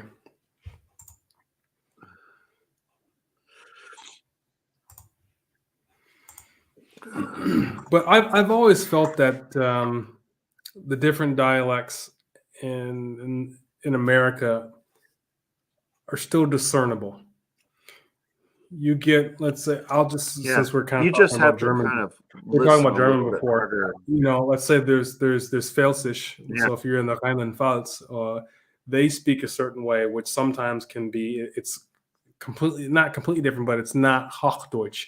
So it's very difficult for some to understand. Like if you learn Hochdeutsch, Pfälzisch may be difficult for you to understand. Like, for instance, to say like me too is ich auch, but in Pfälzisch they would say ich auch.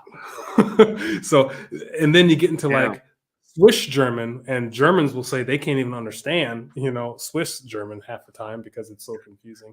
So, I mean, English dialects and then the regions I feel like are still discernible and you can understand mostly what's being said, but in some other countries you get to they'll speak different languages and dialects and you have no clue. You can't even understand. It's like a different language.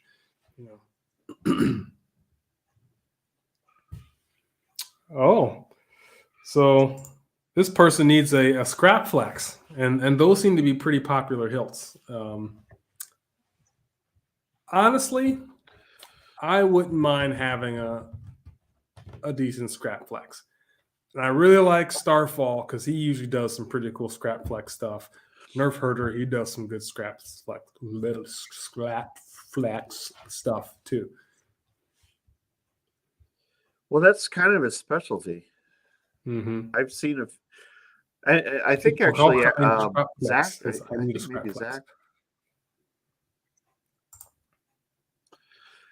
Meine Frau ist I Deutsch, gathered. so ich verstehe.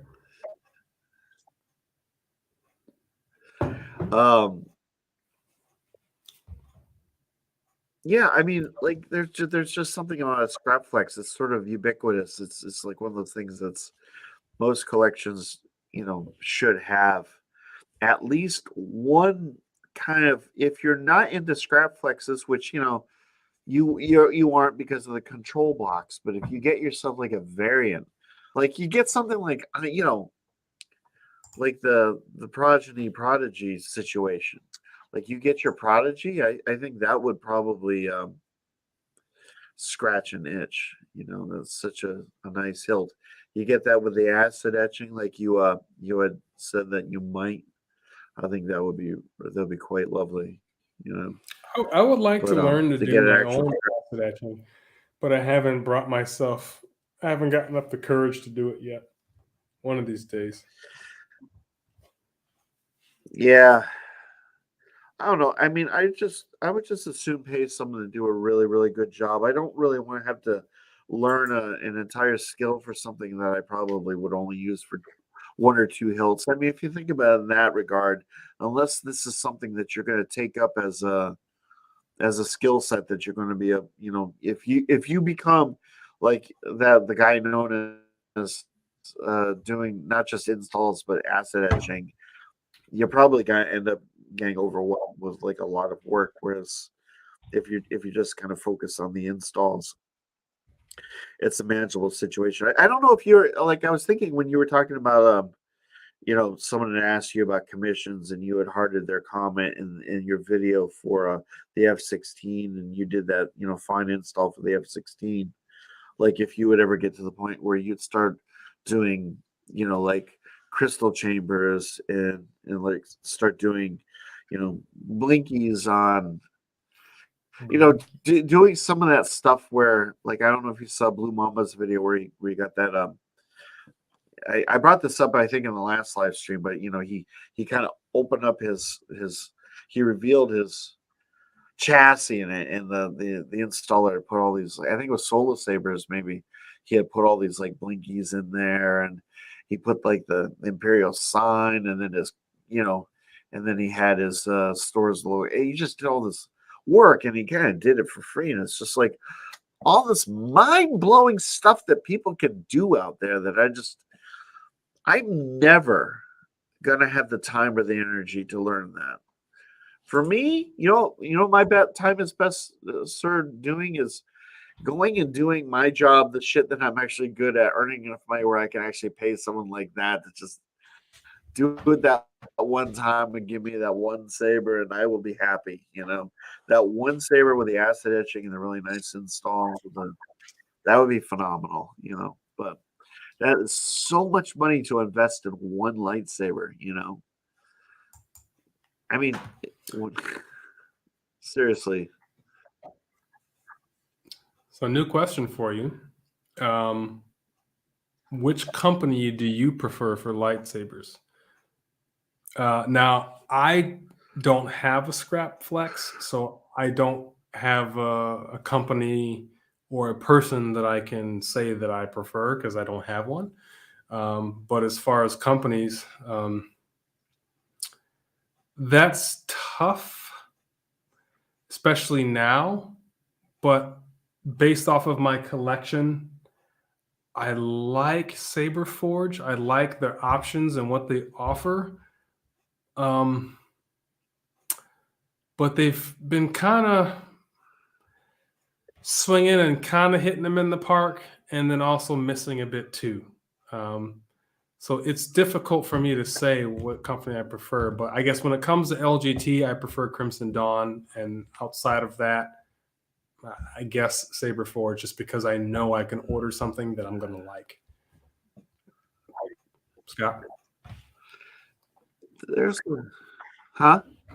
There's actually a company, and I thought I might have had it bookmarked. Let me just look it up here. They sort of specialize in scrap flexes, and it's called CC Sabers, and it's ccsabers.com. And I've seen they actually have this strange little like their own little hilt design, which is a unique little thing. But if I look at what they have available now, and pretty much everything's sold out because it is what it is. And there's sort of a combination of like they do tend to carry, custom installs with a mix of LGT stuff. They have a saber called the Darkness, which is a kind of like a katana style saber. Right now they have a skinny flex. I would not mind having like an Anakin or a skinny flex. They have a skinny flex for 615 neopixels installed. It's an 89 Sabers hilt. And but I've actually seen them occasionally have scrap flexes on this site. They don't currently have anything. And I've seen some of them for sale on the secondary market, and their work seems to be really, really amazing. I think part of me is thinking that Zach, from Darth Raven's Nerd Nest, I think he may have had his done as CC. I'm not too sure, but it's probably one of those places that you have to contact them, and they probably make you one custom. And I couldn't imagine it would cost more like $600 to $750, maybe $800, depending what you put into it. But you're gonna have to spend money to get like a really good scrap flex, because that's sort of like a very special thing. Like Nerf Herder Customs kind of specializes in that stuff. I've seen so many, it's almost like if you want one, you go to him, but you're going to pay for it because he's just gonna make you a work of art. So that's the thing. Do you want something really, really inexpensive, or do you want a work of art? If you want something inexpensive, you're probably best going to Vire Sabers and parts matching something and try to create your own scrap flex. But then, what's your level of tolerance? Because you're never going to get anything through that system that's going to look exactly like a scrap flex. It's going to look. The cool thing about a scrap flex is one word: unique. When you get one of those, you're the only one who's going to have that for the most part. And I think that's the real appeal to a scrap flex is no one wants to drive the same car that everyone else has. Everyone wants something that's going to stand out and be different. And that's what the scrap flex gives you. And because of that, it kind of raises the value of it, which means they can charge more. The thing is like, hey, I got a Lamborghini Murcielago flex. You know what I mean? It's just like, you get something. You get like a Mercedes flex. Just like Mercedes. This only works for you're driving around. Hey, we have Germans in here, so it's not Mercedes. Well, that's German, but Opel Flex. Volkswagen Flex. Yeah, Volkswagen Flex, Audi Flex. How about that? There I you mean, go. if you want to cut yourself like a Volkswagen in half, and then like reassemble it, and then put a wrap on it, whatever. Yeah, I will say with the Saberforge stuff, they have a lot of options. Yes, and they restock their sabers pretty well, but their ASP parts aren't restocked quite as often. I noticed. So if there's something you're looking for, if it's sold out, good luck trying to get it later.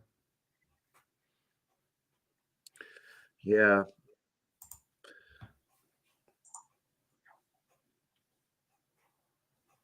I don't know. I haven't seen too many Saberforge scrap flicks. Um, I mean, I suppose if you went on Pinterest, you could probably find some examples, but it I seems like mean, it would be an easy thing to do. let's really face it here. And they weather it. The main thing that makes a scrap flex or a scrap flex or a flex scrap is the emitter. So if you can get the bunny ears and do the emitter thing, and then from there you just kind of build the body and the pommel and everything else and the switch, on your own. So yeah, but I would say if I was gonna assemble or try to put together a scrap flex, I would not go Saberforge parts. If you really want to kind of get stuff that's, I don't know if unorthodox is the word, but not typical. You know what I'm getting at. I mean, stuff that you're not going to see just, laying around somewhere that you can pick up on and see on another saber. Well, the whole point of the whole idea is that it's kind of like when Ezra made his when he made his saber on the Ghost. And it's just like I don't know what kind of parts he's gonna be, what kind of saber he's gonna be able to make from the parts that we have laying around. That's exactly what a Jedi is required to do. He finds himself somewhere and takes a bunch of stuff and throws it together and makes a saber that's all scrap. I mean, 99% of the time, based on Star Wars lore, that's exactly what you would have to do. And then you'd almost have to go to a Divinium Customs and pay a premium to get a saber that really it's got that almost steampunk quality to it, that this thing was absolutely made from just stuff that was laying around. Divinium Customs. Do you remember? We've discussed them in the past. We did. Are you looking them up? No, I was answering a question in the comments so that way, because you were talking and I didn't want to interrupt you. So I wanted you to say your thing and not change the subject. So I just addressed the question in the comment.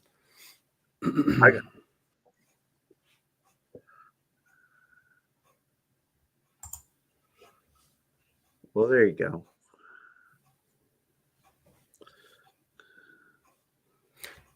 Shannon, popping in and out. I know you're drinking, buddy.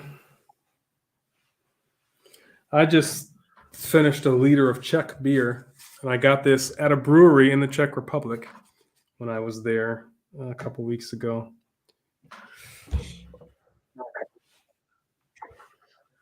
Oh, now this is a good question.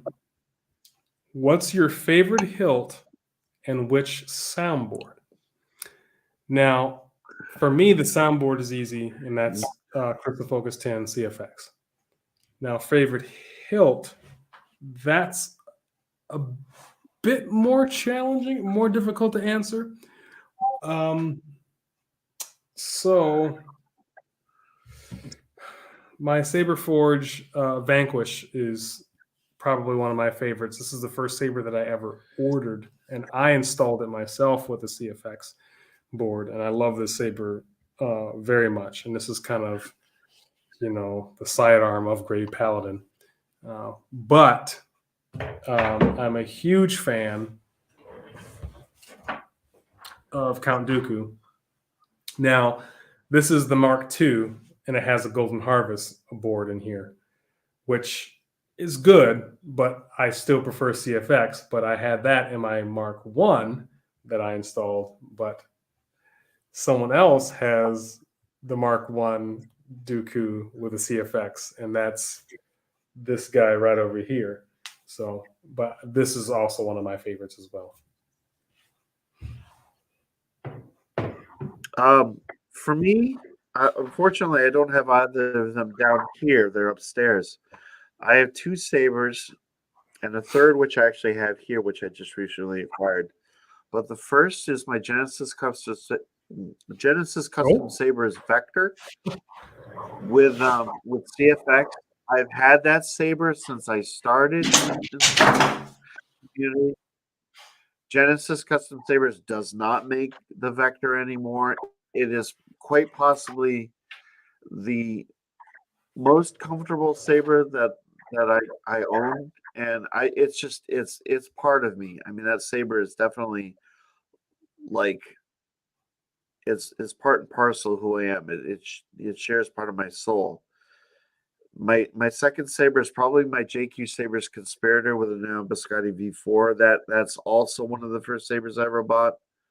It's light, it's nimble, it's simple, easy to program. I've swapped out the speaker. It sounds great. And JQ Sabers is one of my absolute favorite saber companies. They don't really produce a whole lot as far as like RTS hilts anymore, but at the time they were there for me. And so those two hilts I will take them to my grave. Currently my favorite saber is the Saber Trio Vulcan with just a simple, easy peasy lemon squeezy pico crumble version 2.5. And gosh, I'm not going to get into it again, but this thing's great. This is one badass hilt. I'm late to the party. That happens. And right now, I can't put this thing around. I've been swinging around constantly. I mean, it's really, really simple. It's just bread and butter. I mean, there's not much to it, but it's a lot of fun. It really is. Now, so everything's kind of Plector Labs between the two of us. I mean, hey, Golden Harvest. Plector, I think he really shaped the field because he has great boards for every level, and I just think his stuff is good. But I'll be honest, I think CFX might be it for him. It seems like he's kind of taken a step back, and he hasn't really been doing as much. So I feel like he's kind of letting go of the reins there and just not really wanting to develop much else past Crystal Focus 10. But why not? They have great boards, and I almost forgot to mention, because you said one is going to go to the grave with you. For me, it's my Saber Trio Reaver. I love that hilt when I can get it to freaking work. Yeah. I've sent that thing in for repair 3 times. Hopefully you'll have that thing up and running soon. The Reaver is such a gnarly, badass beast of a saber. Really, when you wield that thing, you really feel like you're wielding something that was meant to do harm. It's a very, very, very aggressive design. Mm-hmm. I definitely, I do I love. still the want to Reaver. send It has in a little bit of the anodized Crown of Thorns action because I grip up near the emitter and where the claws are. It's sort of like you're gripping the claw section. It's not necessarily uncomfortable, but after a while, it can kind of like give a little bit of a wear on your hands. But you see, you remember earlier today when I was telling you that I was thinking again one of these in CFX. What I've really been thinking is what I would really like to do is get a Reaver in the CFX because I have one of those in the FX. In the FX, and I'd probably sell the FX. I think that's probably the route I would go if it ever comes up. Lane Goodson, sorry. The Vulcan. You're gonna love that thing. Hopefully you'll be inclined to put out an unboxing and or review video if that's your shtick. But the more the merrier. We've there's sort of been a dearth of there's been a dearth of material that's sort of falls under the category of what I would prefer to see. I being more into the sabers. It seems like a lot of the community is kind of getting away from the sabers, and it's predominated by LGT content, which is fine, but it's just sort of it's not really what I'm signed on for. Right? Yeah. Anyway, the more the merrier. That's the point.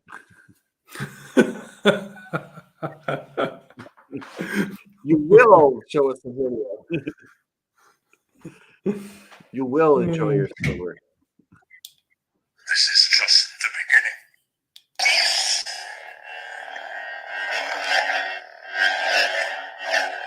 Yeah, let me just say, Saberforge speakers suck. They're terrible. They're just not, and I think they use Vecos, but like not the good ones.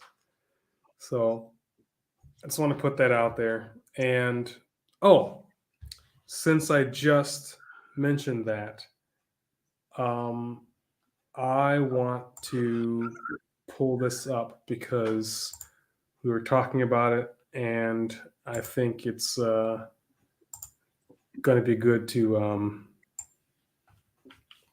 watch just the end anyway. So I'm going to share this, and we're going to look at the closing thoughts. Let me get rid of that. Okay. So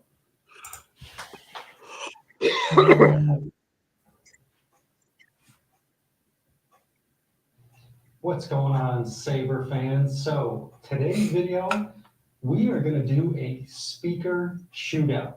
So I reached out to Saber Trio a few weeks back, and I wanted to see if I can purchase some of their newer 22 millimeter Becko speakers. Now, if anybody, I'm going to chomp your standard Becko 22 millimeter speakers. These are special, not to say proprietary, but magnetism. They just tend to use theirs up speakers like the 24 millimeter. So what we're going to do to keep this as scientific as possible is I'm going to grab 3 hilts and literally record some audio with each of them, swap out the speaker in that same exact hilt. So this way you don't hear any differences between the hilts. It's going to be the same speaker swapping in the same hilt, so nothing changes about the speaker. So now I really like this because this is a true comparison. He literally takes that hilt, does it with one speaker, unsolders it, solders up the new one, and does the same thing. So you're literally hearing the same saber, same font, same everything, only changing the speaker. So let's jump to the end where he talks about his thoughts. And I think this is interesting what he says because you kind of hear it in the video.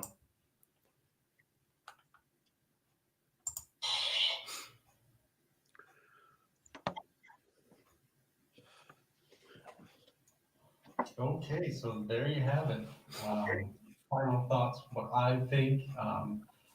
It's probably hard to hear the little nuances on camera versus right here in front of you in real life, because I'm only using this little lavalier mic and then whatever the mic is on my cell phone that's capturing this video to capture the audio. So it's not going to be as lush in real life, but hopefully this does some justice. So what did I think of the results?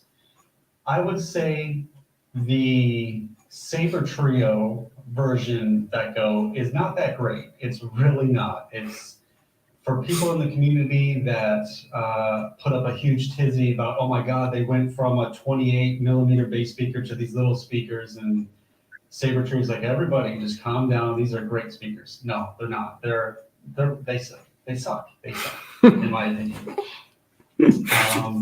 They did outbeat the standard Vecco 22 millimeter just by a little bit. I would say the sound differences between them, it's almost like they took the regular Vecco speaker and just threw in just a touch more low end bass, but the volume wasn't that significant. It still had that really crisp, clear, pristine kind of glassiness that the original Vecco had, but the original Vecco just sucked in my opinion. It's so overly treble, and there was no bass whatsoever. There's like almost a scoop in the mid-range, so it was just all treble. So this new Saber Trio speaker they literally took that sound signature and just amplified the bass a little bit. So now you have this insane amount of treble and now a nice decent amount of bass, but you still have this big scoop in the mid-range where you don't hear any of the aggressiveness or the mid-range growl or the push or the body of the lightsaber, because there's such a huge scoop in the mid-range on the new Saber Trio speaker. So in comparison to the LGT, I mean, hopefully the video picked it up. The LGT stock, 24 millimeter, which people just rave that it sucked. That's what I thought at first. The Saber Trio 22 millimeter. Yeah. It was louder, and it had the nice mid-range, push and forwardness to make it even feel even louder. Granted, yes, it was a little bit duller sounding. It wasn't as crisp and clear, but it was louder, and it had more mid-range push, so it made the speaker just really sound more alive. And then comparing it to the Smuggler's Outpost 24 millimeter Elite, I mean, that was a no-brainer. That thing just stomped all over it. I mean, it was louder. It had the mid-range push and the growl. It had the top-end bite. It had the bass. Everything was perfectly linear and flat with just such great push. Between all the speakers that I've tested, I mean, if your hilt can only fit like a 24 millimeter or smaller, just go with the Smuggler's Outpost Elite. That's just a no-brainer. It's the best one that I've ever tested, and it still stands true. I keep testing more and more speakers, trying to find something that can outbeat the Smuggler's Outpost, and nothing can. Yeah, and I think the Smuggler's Outpost stuff is pretty good. So all in all, my takeaway from that. But I was surprised. I thought the LGT speaker was not going to be able to hang to this new Saber Trio 22 millimeter speaker, and I was wrong. The LGT speaker actually, I was big time. I was like, man, the LGT sounded pretty good, and then I heard that Saber Trio speaker, and I'm like, this is not good at all. It didn't make any sense through that whole video. The Saber Trio speaker just was by far the most. It was the inferior. It was inferior. Speaker. It was inferior. They're really surprising. Yeah. Yeah.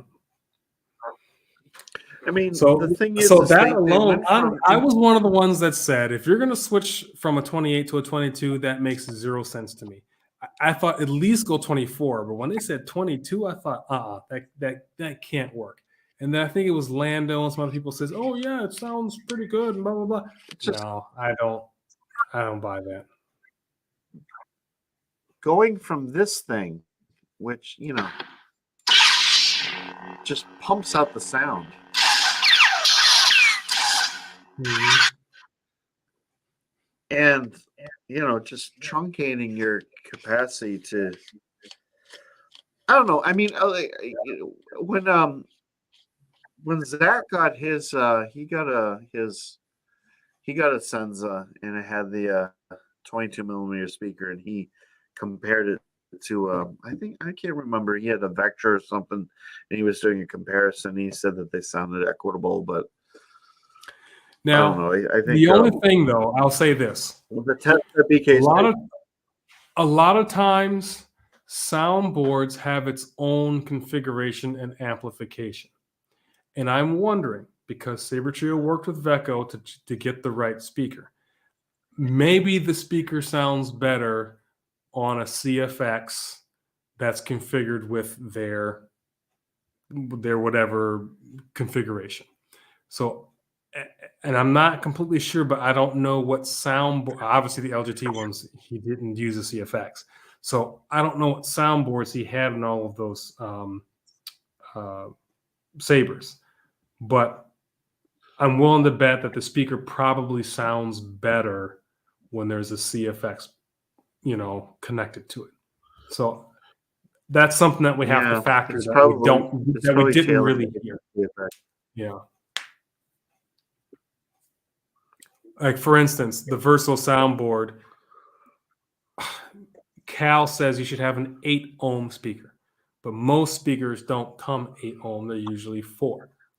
So, and I know because when I installed a Versal last Christmas, I had one speaker that wasn't 8 ohm and it sounded bad and it crackled and it wasn't good. And then I finally ordered an 8 ohm speaker, replaced it, and it sounded great. So I think that plays a factor too. Maybe we need to hear that 22 millimeter on a CFX compared to those other speakers as well. I mean, when you're considering the fact that the CFX and Profi are the 2 boards that make up the lion's share of Saber Trio's products, to exclude CFX is just kind of like an obvious gap in the exercise. Yeah. From a strictly scientific standpoint, that would be you can't emit something like that from an experiment and have the findings hold. It's a lot like of saying, relevance, "Hey." He probably recorded that. It's like saying, before he "Hey, got I his drive a CFX Chrysler, because- but I'm going to take this Volkswagen part and put it on this Chrysler and expect it to perform the same way." And the answer is it's not. It's not going to, because it's not designed for that vehicle. Yeah. So, so you're right. That's So an what element we're that saying I think is missing.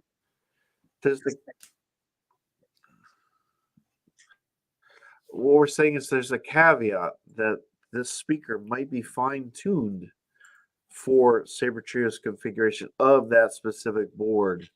And who knows, they may have gone through and tested multiple speakers before they settled upon that, and then just decided that one for some reason just performs the best in their hilts. And I think the goal that they had set is they were just trying to provide speakers that had longer life. And so they're trying to improve their products, and that's great. Mhm.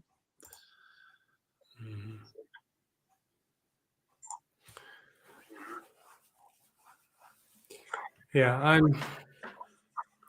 I'm still not sold on it though. I mean, you can't sit there and tell me that a 22 millimeter speaker is going to sound as good or better than a 28. It's just, that's like saying You can't convince me that all was wrong. Yeah, that's like saying an 8-ounce cup is going to hold as much water as a 1-gallon jug. It's not possible. There's still a massive difference there. It's a downgrade no matter how you put it. Yeah. And the simple fact that that you're paying more for Saber Trio hilts. Yeah. Again, I think I the still move was love Saber Trio. But that's not logical. that was the first that was probably the first bad move I've seen Saber Trio make. And I was really shocked and surprised by it. I can't believe they did that. I honestly think they made that move to save money, and they just tried to give us this big spiel about all of that to convince the community that this is a smart move to make, a practical move, a logical move, and really it's probably just the fact that you want to save some money and it's easier to get those than it is to go the route you did. Here's just another possibility. Vecco and do like loudspeakers or do something else. I mean, there's a lot of options out there that could have given them what they needed. But why would you take a step back on the sound like that? That's crazy to me. Looking back at when I purchased my Saber Mod.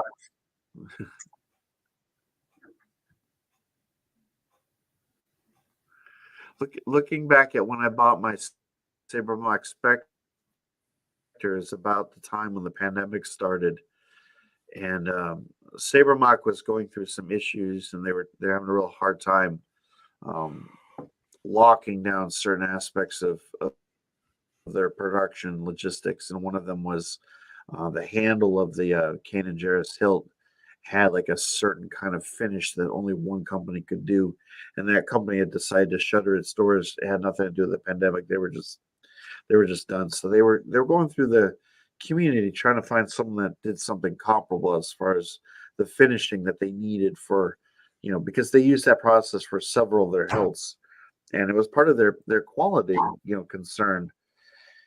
And I can't help but think that maybe Saber Trio went through a supplier issue, like the speakers they were getting, probably they're having components issues, or maybe, just the supplier was no longer going to be able to service their needs. And they were trying to find something that was of a comparable price, delivered in they're still a relatively small company. There's a lot of financial decisions that you have to make, and you need to also you have to basically lock down having availability consistently of this product. And I think basically the product that they settled upon was one that sounded the same, delivered, kind of like the same sort of quality, but it was going to be less expensive, maybe, or at least the same price that what they were paying, and they could get consistently. And they had to kind of figure out maybe a marketing strategy to just, make sure that people weren't going to be going like, you're we're getting smaller speaker. And, at that point, the Saber community, a lot of people really, really balk at that. I mean, that's something that you balk at, and it's something that I balk at. And when you do that, you really it takes some really, really spry marketing to convince people that that's a smart move, and I think they did that. But some of the evidence doesn't really hold up. So the jury's still kind of out on that, because I think a couple of years down the line, after people have used their sabers, if their speakers are going to start crapping out or getting crackly or something, then the story is going to change. But I do give credence to Saber Trio, because I don't think that they're shysters, but I think that they do. Any company's going to have to make decisions that just necessarily might not be in the best interest of the buyers, and you want to make sure that you don't leave any doubt in their minds, and that people keep buying things, and who knows what the actual truth of the story is. It could be just about anything. I mean, we're just we're just buyers, Yeah, we're consumers. Yeah, exactly, consumers. Yeah. I mean, and again, I mean, there's a Everything's lot in of German now. there's a lot of die-hard Saber Trio supporters out there. So honestly, I mean, they can make a lot of changes, and I think those people will still support and buy from them, and they should, because they are overall a good company. I'm just not a fan of the spec of the whole speaker thing. I'm not. And what's worse is you can't really change it yourself unless you're okay with voiding your warranty. But I know I would have tried to fix my Reaver myself, but I knew if I broke it open and touched it, it would void my warranty, and then I'm screwed at that point. So I just let them handle it, let them do it. That's why I try to, use all of my Saber Trio sabers. CFX allows you to control the volume. I run them about 70%. That's usually loud enough for me for what I'm doing. I pump it up to maybe like 90 or 100 demo. They should have just stuck with 28 and just kept setting the speakers down, and just put the warning out there. If you're going to max it out, it's not going to last long. But I mean, I've taken my Reaver at 100% a couple of times, and I haven't had any problems. But I usually keep it to 80 or 70, and I'm fine. Yeah.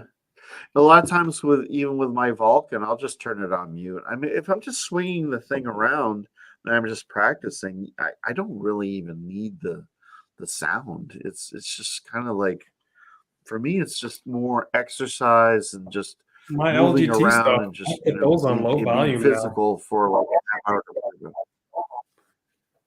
Yeah, I keep all of mine on low volume. I mean, it's just Sounds better. the thing is that yeah, it's few and far between when I feel compelled to have like a saber on full volume, and yet that's usually during a demo, or I just don't really ever do it. I am always trying to preserve like the equipment that I have, because it's not, it comes to like swapping out a speaker for like something like my CFX, or my JQ Sabres Conspirator. That's an easy thing to do. Most speakers are easy to swap out, but then like you said, when you're dealing with Saber Trio warranties and things like that, then you want to play it smart. You just want to realize that you don't need to pump out maximum volume all the time when you're just screwing around with a saber at home and you're in a room or even outside. It's just not necessary. That's the way I see it anyway. Preserve your equipment.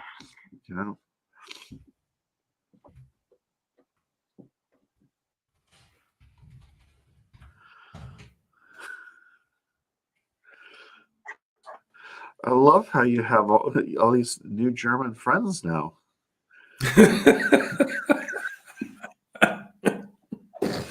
Couple weeks, you're gonna be live streaming with these new people. I'm gonna be like, "Hey, man, what's up?" You'd be like, "Oh no, it's just like my new friends and stuff," and be like, "Wow, what happened?" It's like, there we go. Live stream, and a month goes by. I'm like, "Hey, what's up, man?" It's just like, I'm very happy to see some you would never do new that to me. some new faces joining and sticking around and engaging with us. I think that's great. Commander Dale, can a I am too. run a 5,000 milliamp battery? Is a 5K, so it lasts longer. Okay, so this is what I've heard. I don't think so. I heard that any battery that says it's over 3,600 is probably a cheap Chinese something version and doesn't actually give you 5,000, because those batteries are not really capable of doing more than 3,600. So, and I can say my custom diversion saber, when I got it, it came with a 9,900 mAh battery. And I was like, wow, this is a lot. This must be great. It's just a stunt saber, no sound. That battery does not last. So anything above 3,600, don't get it. It's not right. They're lying to you. It's cheap. It's not a good battery, and nothing really needs to run beyond that. I think a 3,600 milliamp battery will probably give you about 2.5 hours of solid play with light and sound. So, yeah. Can it run it? Yes. Man, Is it going to last longer? No, because it's not a legit battery.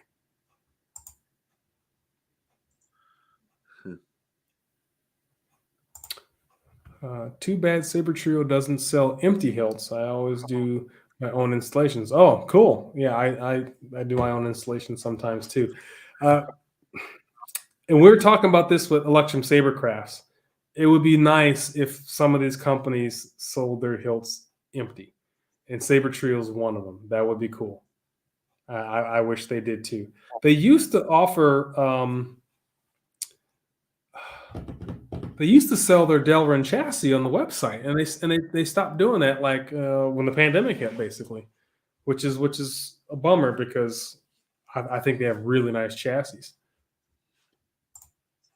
Yeah, but if you think about it, like, you've got Saber Trios offering CFX and Profi installs, and they have the Delrin chassis. It's kind of like they probably don't get too many requests for like empties, whereas like obviously Electrum Sabercrafts, their situation is considerably different than Saber Trio. They probably get more requests. They'd probably find more use out of that option, you know.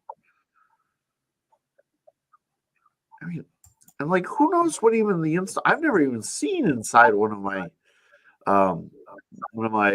Electrum Sabercraft hilts other than like with the speaker and the, Yeah, I mean, I haven't either. I'm not even sure how to even get that stuff out.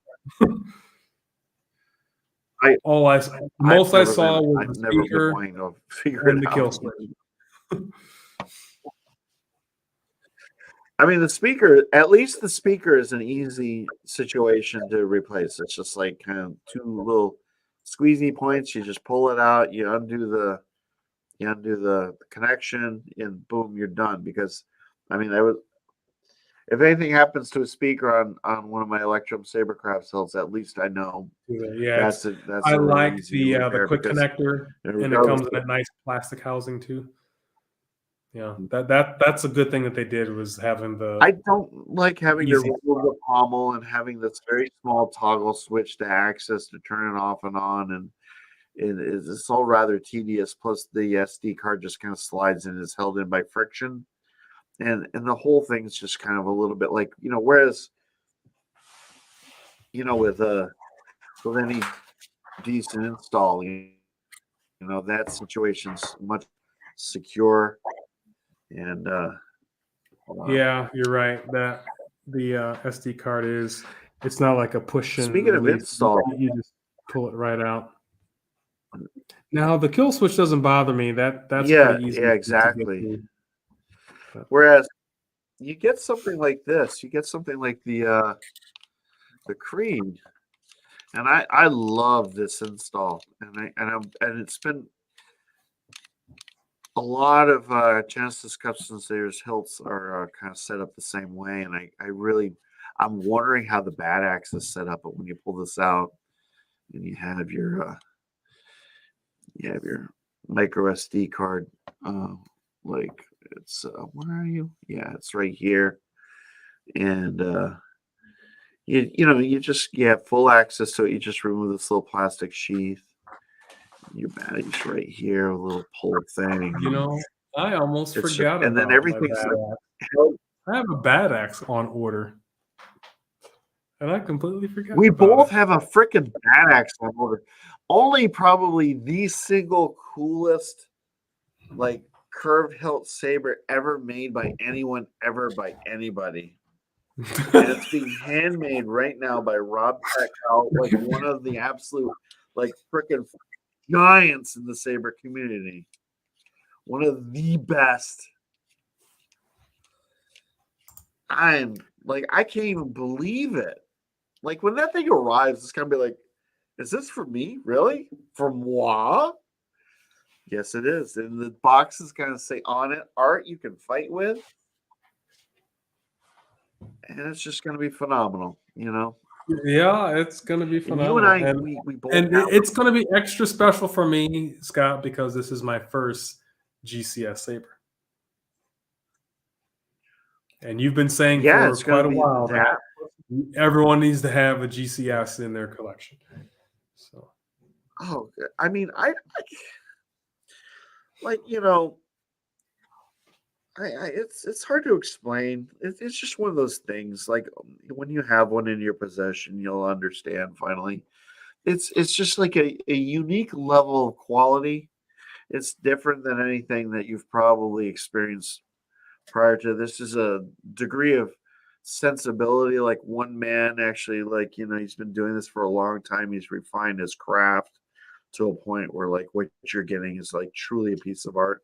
It's not mass produced. I mean, like, I love this Vulcan, but there's a hell of a lot more Vulcans out there in the world than there will ever be bad axes. And if you ever decide to sell your bad axe, you could probably pay off a small loan. Yeah, because honestly, I gave up trying to buy one secondhand because they were so damn expensive. It just wasn't worth it. And they were all older. I'm like, I'm not gonna pay 3 times the price or 2 times the price for a saber that's old when I can just patiently wait for the new one and get it for much less. And that's what I did, and I lucked out. Yeah, I mean, it depends. Like when you're considering like sabers, like I got this Creed, and there's just a long story behind this saber, and this is one of my, I love this thing.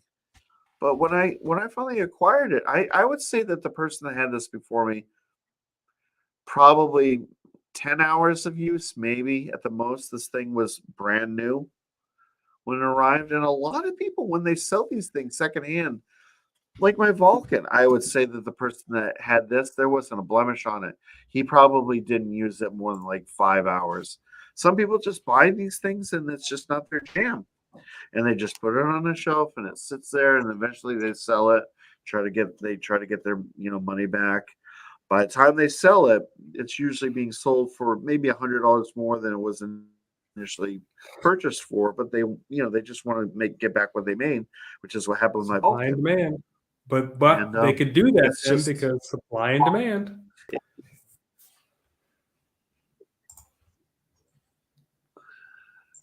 Speaking of shelf, I've got like all of these sabers over here. That's the workstation. But this white rack here is just full of sabers that are sitting there that I just either don't use anymore, haven't put on display, or need to be, worked on. And So pretty much I everything I that's think on that that white rack is what I'm trying to sell. Because what I'm keeping is everything that's behind the TV there. Behind Grogu, there's a bunch of sabers there on saber stands. And those are all items that I pull up and use and swing around and enjoy looking at, including my Eco Defender that's back there. The Antares is there, the Blazing Red Flight, the Maz Saber, Dooku, Vanquish, Exalted. Yeah. Yeah. so I'm Six probably going to be, like I said, I might send you that. Do I have it here? No, I don't. I have one of those Saber Trio Miras, the one that I put the wrap on, and then in the other room, if I can find it, I have that Delran chassis with the Nano Biscotti V4. Have you install that? And I'm actually thinking because like what switch would work in that. Like obviously it has a tactile switch, so it would need to have at least a momentary switch. But like as far as the LED goes, I don't even want RGB. I just want to use the blade color. It has like a pink blade, and I just want to keep it. That's just the way my mind works. I'm a weirdo. Like now Biscotti with the pink blade, just like one color. But for me, I think that would be pretty cool. And then I'm planning on sending you that Saber Trio Acolyte. It's just like it's an all black hilt, but it like the person installed it with like a warrior tier setup, but they have like this rounded, not tactile switch, but what do you call it? The clickety clack kind of switches. Kind of like this. I forget what they're called. Is it like this? No. It's like a full size. It's like a full size switch, but instead of pushing in and like creating a circuit, it's a clickety clack. Like it's a latching switch. Latching switch. Latching Yeah, switch. momentarily Yes, it goes down and it it comes has back up, and latching you push it down and it stays down. yeah. This one's like rounded, so like the rounded portion clicks in and it's like flush. It's very nice. And that one has like kind of a light blue LED. But the thing about that hilt is it was kind of like I bought it on the secondary market, and it looked like it was a scratch and dent because it didn't look exactly like all the other Acolyte Shotos. It had like different attributes, like certain things weren't cut out, and it's a very, very nice hilt. And I think like with a decent install, that'd be like a good hilt for someone. I think you could probably sell that shit, and someone's gonna want it because the thing's pristine. But Um, yeah, so that's my plan. Probably within the next like month or two, I'll send you a whole big box of crap. I'll probably end up sending you a couple other hilts that I don't want, a lot like what I did with Shannon. And you'll be like, oh, geez, thank. But I wouldn't send you anything that I didn't think that you wouldn't appreciate. Mhm. It's like, here's all my Electrum Sabercrafts. Enjoy. And So, then you figure out the D3, idiot. that acolyte But they said that has the shoddy install. What board is in it? Does it have sound or is it only stunt? I can't remember. no, it's just the warrior tier. It's just the stun saber. No, it's a really, really good install actually for what it Oh, is. It was like a warrior tier, but it's not a saber tier. It's like they did their own, probably a custom saber shop kind of situation, like with the switch and the LED. It's a very, very nice. Hell, oh. I can't recall if like the batteries in there with the chassis. I mean, like, with my with that mirror I mentioned, like that's a warrior tier, and the guy actually rigged it with a lithium ion 18650, but it's kind of like in a holder and it's just kind of in there. So what I have it wrapped in like packing foam and just kind of like to secure it in there, kind of like a Miss Malice, chassis with an Ultra Sabers kind of deal. So, I mean, you replace that with the Ultra Delrin Sabers, chassis. Ultra Pixel. I'm sure that's I going I in hate there. to see an app that's got to be for the away. What's I that? agree. I said I agree. I think you and I always come to this Nano Biscotti conversation. We always end up talking about it in every stream, but it's because it's such a good, reliable board. I enjoy Nano Biscotti V4. I mean, sometimes all you need to do is just swing the thing. You don't need all the extra bells and whistles, and it takes care of it and does the job really well. Yeah, You can still buy those from the I custom mean, saber shop.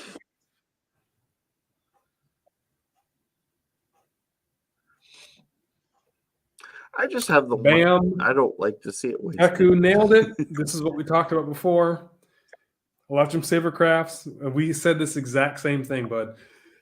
Great hilts. We love the hilts, but the sound board is crap. It's just too much work, and it's not worth it. So, yeah. It's kind of funny because like Ultra Sabers doesn't even come up in the conversations anymore. They're No. over there somewhere.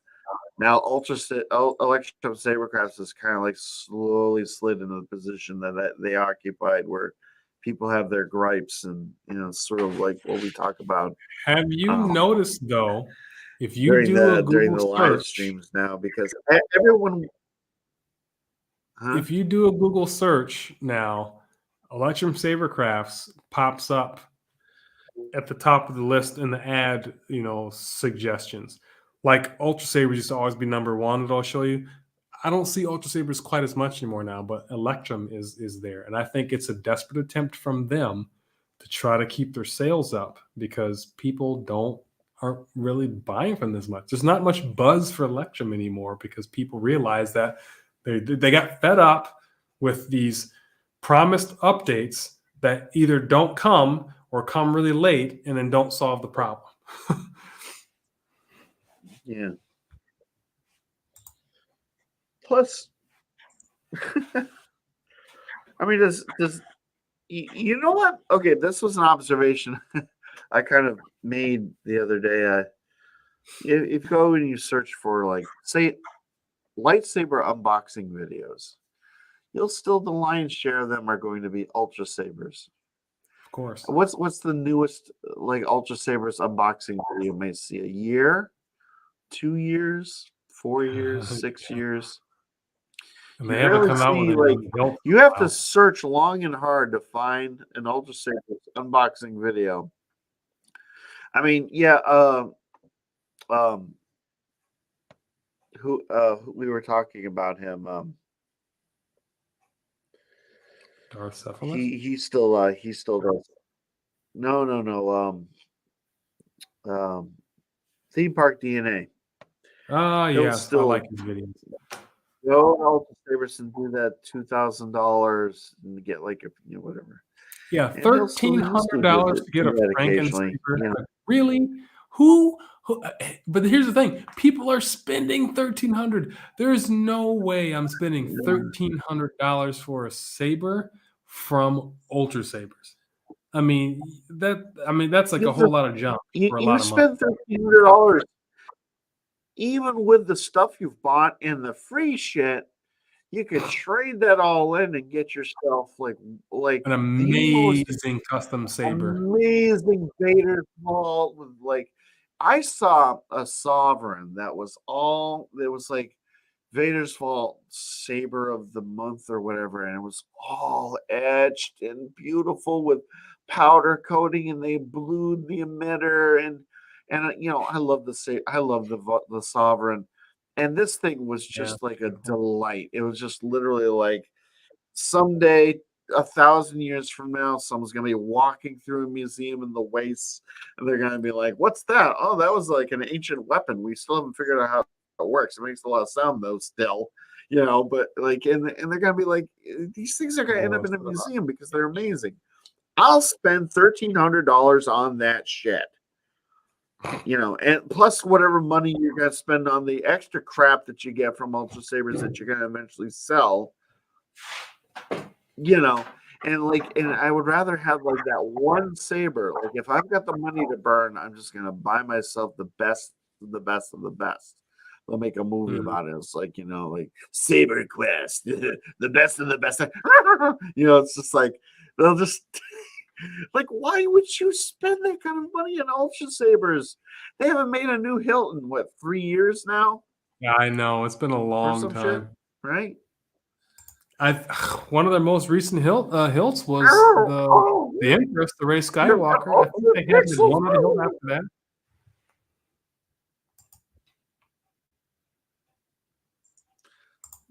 What's this?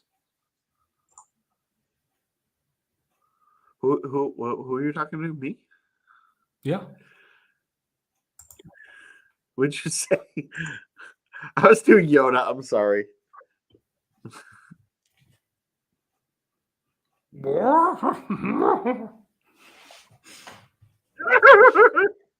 Yoda, we do now. Wait, put your weapon. I mean you no harm. What? Why are you not listen to me? I have an evil accepted. Yeah, well, there you go. So you took your evil flex and you made like a bougie, awesome saber, because the evil flex is one of the nicest hilts. I mean, it's I so think that's the comfy in nicest the hilt hand. they offer. I can Yeah, imagine if you put a couple tactile switches. The Evo Flex is Evo nice. Flex is really nice, especially when they show that fucking shade of the whole thing. It looks good. Looks really good. If you want to scrap I flex, got the remnant, flex but that the Evo covers Flex is everything. what I wanted.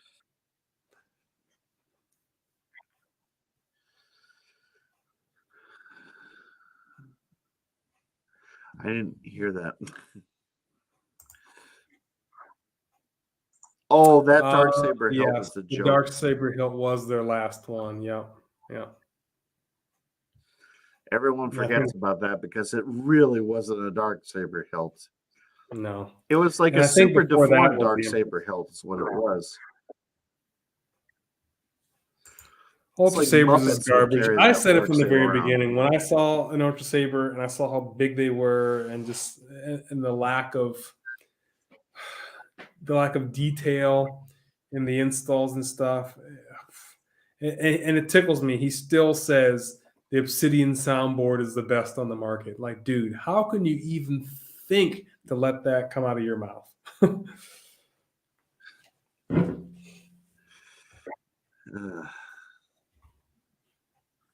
I have an Instagram. I do not. I don't have TikTok. I don't have Twitter. Facebook and YouTube is the extent of my social media that I ever want to be involved in. And the Facebook I don't even use half the time. a controllable amount. So you can see them coming from over here. You can see them coming from over here. Hey, have you got any comments on your channel lately that were completely unintelligible? I had one day where I had 3 comments and people were asking questions and they were just completely unintelligible. And I Not felt really. bad because I wanted to Yeah, answer whatever questions that they had. But I don't have the time to try to decipher cryptic languages. You know, if you're a native English speaker, try, you know, but they don't. They a lot of times I think a lot of these people aren't native English speakers and they're doing their I've best. had But people I comment just in have no idea Spanish what they're several times, and for some reason, when it's on my phone, I can't translate it with a copy paste, and I'm not going to go in and keep going back and forth trying to type in the words. I don't even reply. And then when I can go and get onto my computer, then I'll check then if I feel like it, and then I might reply. But usually they're asking me a question that's something about shipping or something, and I just don't want to bother answering anyway. So yeah. But it's funny. It's like the entire video is in one language, and then you comment in a different language. I mean, I don't know what you expect from us at that point. I've actually had people say to me, "It's like English is not my native language," and I'm like, "So, what do you want me to do? Yeah. It is mine."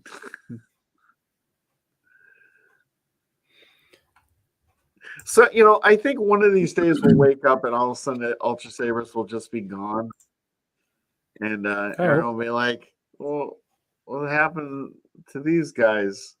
And they'll be like, "Oh, they suck." Oh, yeah, that's right. And then we'll all like have to find the next company that we all hate. Yeah, the Sword of Omens is pretty cool, but it's just not enough to keep a company going. If you want to spend like $300 or $400 to have a Sword of Omens that has that install, I don't know. It's just weird. Ultra. Hey, I mean, Ultra. to their credit, at least Ultra Sabers does one thing like sell empties.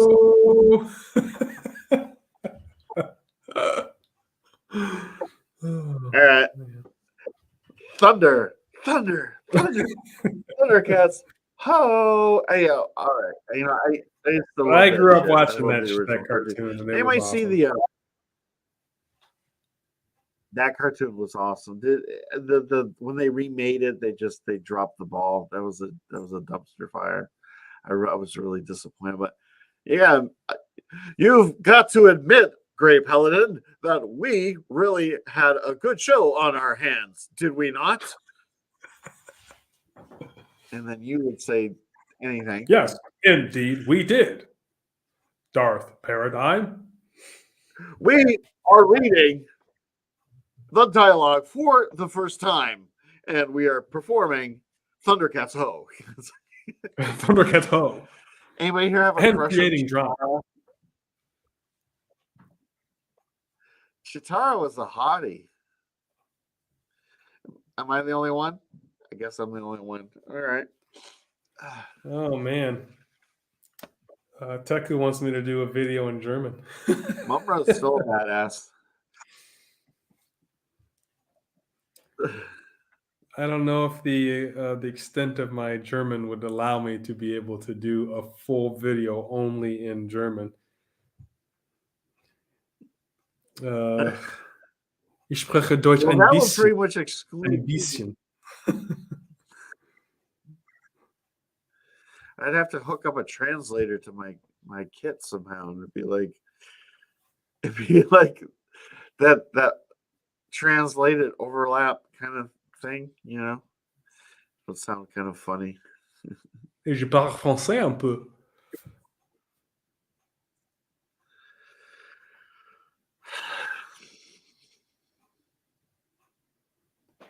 Too far back, I forgot. Was hard, yeah. Well, that was 80s, right? I mean, it goes way back.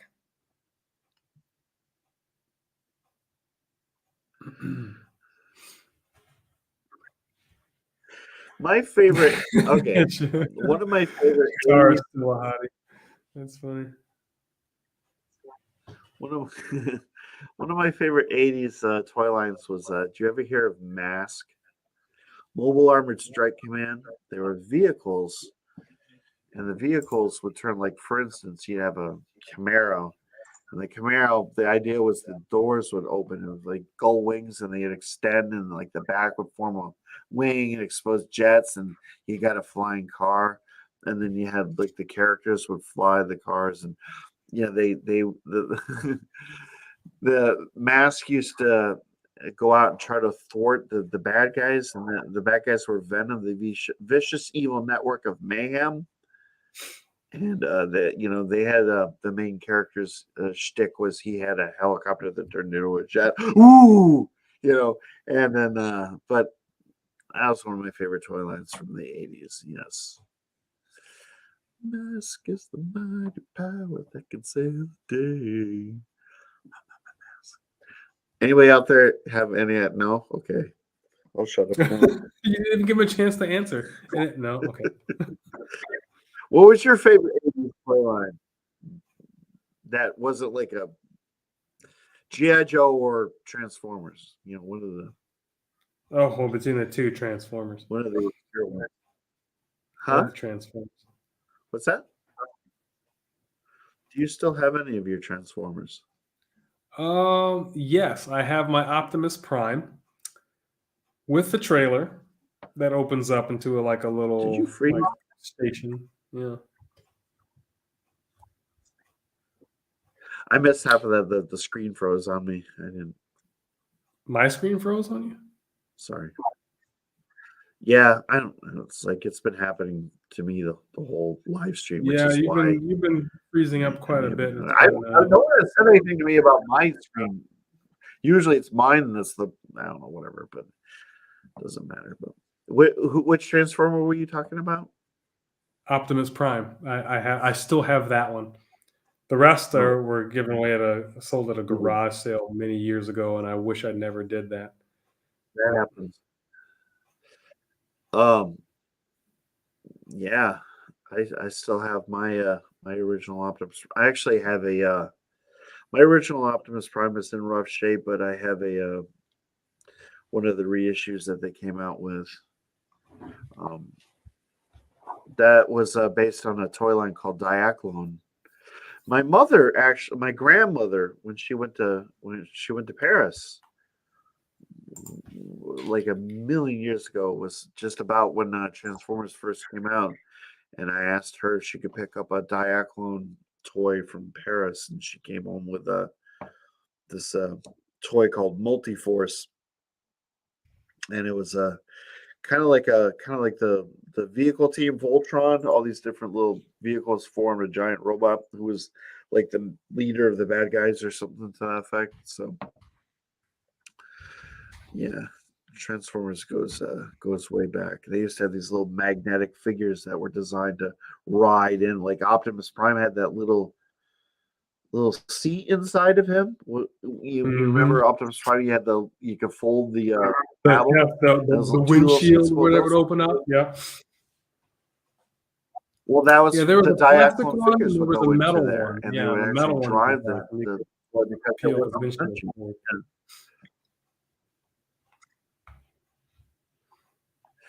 And then Commander Dale's talking about Doctor Who now, out of the blue. There was okay, Commander Dale. It's rando time with Scott. Okay, rando time with Scott. So I saw a Facebook post. Facebook post, yeah, Facebook post, and someone had posted they had a mold on their in their home, and it was just like this black fuzzy thing. It looked like basically like a Muppet was coming out of their wall. It was horrible. And someone had recommended, don't touch it, call the proper authorities. But everyone's joking about it, and I had actually said that someone needs to call the doctor or see if UNIT can contact him or her. And that has received at this point probably over 100 responses because it was hilarious. So yeah, Commander Dale, I'm a Doctor Who fan, so I think we're pretty That's much one close to show that wrapping I it up. never You're starting really to yawn. got into watching. Doctor Who's just been something that has been part of me longer than Star Wars. It's that and the original Star Trek are just very much a part of what I am. I do remember Jason the Wheel Warriors. The Wheel Warriors toys were awesome. I wish I still had mine. Really, really cool toy line. Dino Riders were the shit. Dino Riders were awesome. I like the real Ghostbusters toy line too. I'm a kid of the 80s. I just loved all that stuff. Well, I had those old Ghostbusters toys. And I have the car too.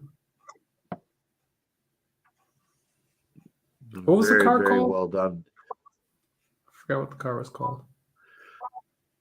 What's that? The Ghostbusters car. I forgot what it was called. Ecto 1 or something Yeah. like that. Ecto something. Ecto 1. Yeah, something like that. Yeah, it was Ecto something. Mackie Stingray.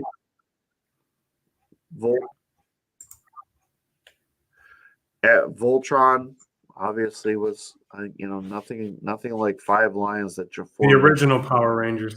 into a giant robot. The original Yeah, Ecto 1. series name is Go Lion. Go Lion. Oh, I thought you said Gorlami. She go. Go is ironically 5 in Japanese. So what would you name? Gorlami. One more time. Gorlami. Again, please. Gorlami. Arrivederci. Arrivederci. Oh, man. Buongiorno. Buongiorno. Oh, the bear. The Jew bear. Is that what it's called? That movie is phenomenal. That we should just do a reaction to that. Like movies that people have already seen. Reaction. Yeah, that's something that I haven't done as a reaction video. Yeah, and I always felt like it was like, well, who cares watching somebody react to a video, But yeah, I don't know. I'm at a point now where I'm going to have to start getting creative with my content because I don't see myself picking up many more sabers. I'm actually trying to get rid of what I have.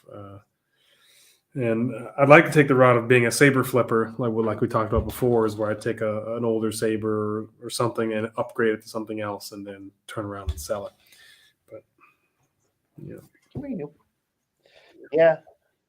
I mean, I've always kind of wondered how people get around the whole copyright infringement thing with there's a lot of tricks that you can do, but some people seem to kind of react to videos and show primarily a lion's share of the content.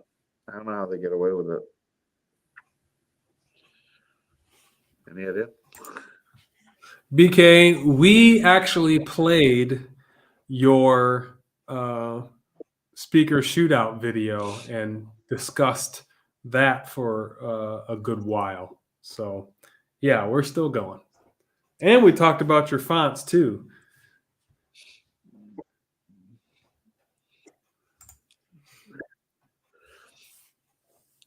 Yeah, we were trying to tell people what crud not to buy. Just kidding.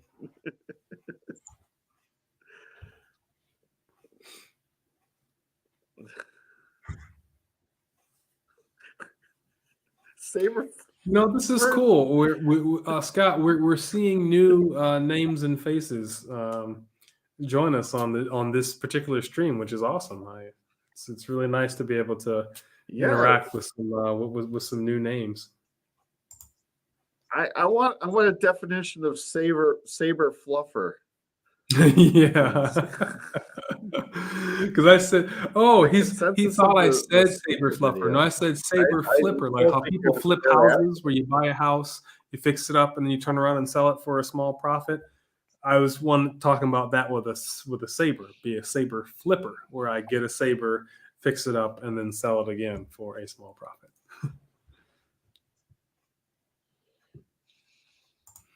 The general That'll be the new consensus name of was your- you were spot on. Those new, just as I suspected when they made the announcement that they're going 22 millimeter, I do think that they suck. But what I did bring up though is we weren't really sure what soundboard you were testing, and I'm wondering if maybe the Saber Trio speaker has been optimized for a CFX board, because sometimes you wire it up and then that board amplifies the speaker and the sound a bit better. So I'm wondering if that would have given us a difference. Does it sound better on CFX, or does it just sound like crap, like what you demoed on? Because obviously with an LGT core and with the speaker in, I mean, you didn't notice too much of a difference, because I don't think those boards amplify the sound like a Golden Harvest would, or a CFX would, or even a Profi. But I agreed with you with everything, and it was a very well put together and organized video, and I definitely appreciated the comparison. Okay, so they were done on 2 Profi Sabers and 1 GHV3. So I think that's the linchpin. That needs to be tested on a CFX as well, because that's what it was designed for. And when they did all the little testing stuff, they did it for a CFX board. So maybe that would help them a bit. But even still, 22 millimeter versus 28, that's like saying, like I was saying this to Scott earlier, you can't take an 8-ounce cup and say it can hold as much water as a 1-gallon jug. It's just it's just not possible. Therefore, 22 is not going to sound as full or as big or as good as a 28. I think most 24 millimeter speakers are just too small and don't sound good in comparison. And then they went down to 22. I mean, what were they thinking? BK Saber, he makes a point there. Definitely. Yeah. I mean, if Saber Trio is going to be selling hilts, if they're going to be selling CFX and Profi, they're going to want to make sure that the 2 sabers provide the exact same sound, because otherwise they're going to hear about it from their customers.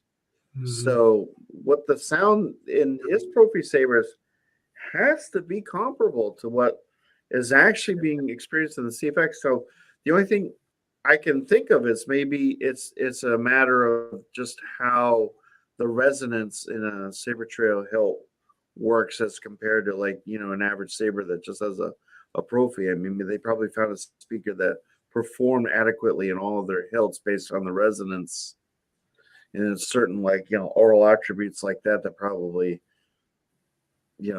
dictated their decision to go with that particular speaker. Because whereas it might not sound that great in an LGT or the other hilts that he used, maybe there's a bit of dynamic uniformity to how the Saber Trio hilts are built. But again, I think they made this decision probably to save money, and they tried to justify it by selling us this story about, oh, it's better in the volume and yada yada yada, and just take the 28 millimeter speaker and put it down to 70 like they recommend, and boom, you're fine. I haven't had any issues with blowing any of my speakers over time, so I think it was an economical, financial decision that they made to switch to that speaker. Maybe I'm just I have the altruistic suggestion. You had the real world suggestion, right, Mr. Bigglesworth? It's freaking evil.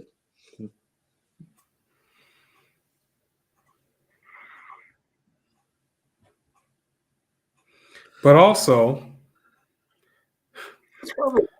why not have them just design a 28 millimeter speaker that's not going to blow and make it work better for what they had? I mean, I just don't understand the reasoning for going down to 20. I mean, even a 24. And I will say, I agree, because I just installed a 24 millimeter Smuggler's Outpost Elite speaker in that F16 hilt that I just released last week or this week, and I thought it sounded pretty good. I almost didn't notice that it wasn't a 28, but every other 24 millimeter speaker that I've heard just sounds way too tiny, too thin, too trebly, and I didn't like it at all. Now, you mentioned, BK, about you thought that the Smoker's Outpost was the loudest. Now, I don't know if you've ever dealt with the Saber Essentials Stealth V1 speaker, but I have that in my Saberforge Vanquish, and that speaker is crazy loud and really, really nice. So I ordered a 24 millimeter to put into my Account Mark II. I haven't installed it yet, but I have a feeling that if it's anything like the 28, it's going to sound really good and really loud. I'll update you and let you know once I'm done. I might just do a video on it, but Saber Essentials Stealth bass speaker, that's really awesome. Better than the WoW speaker.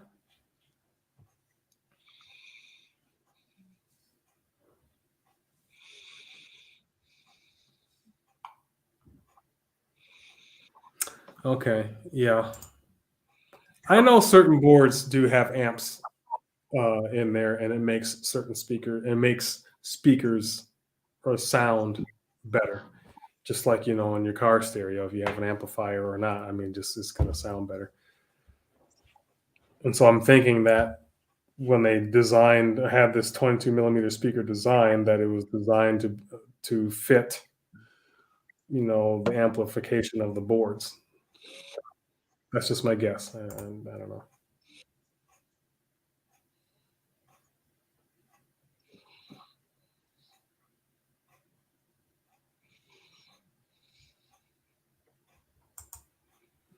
You got it. I will do a video on that. Saber Essential. I mean, it's always hard to tell this stuff, but I will not be undermined by creatures bred in some laboratory. I've got this file on both these. Sound bank selection. Audio play. SD system exit map. Like the balance. Young Luke Skywalker. This is General Ray Skywalker. Benji. It's treason then. There we go. I will not be undermined by creatures bred in some laboratory. Two different hilts, though, but this is a 28 millimeter WoW speaker, and this is a 28 millimeter Saber Essentials stealth speaker. I can sense your fear.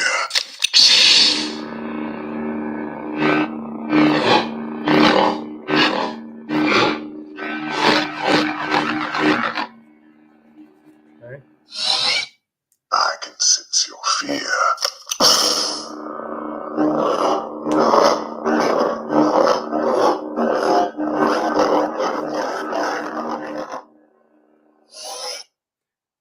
I can say that this one, the speaker is probably about here, and this one, the speaker is way up here. And if you look at the pommel, there's hardly any venting there, and from my naked ear, it's louder than this one, where it's vented very well. That Saber Essential speaker is just crazy good. It's also the most expensive too. I think it's $15 or $16, where the WoW speaker is like 12 or 14, something like that. Yeah, throaty is the right word. Yep, you're right.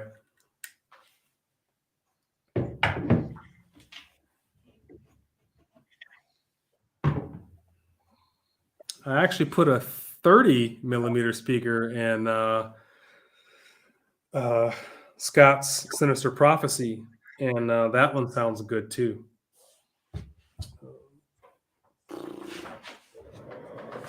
Fresh off the charger.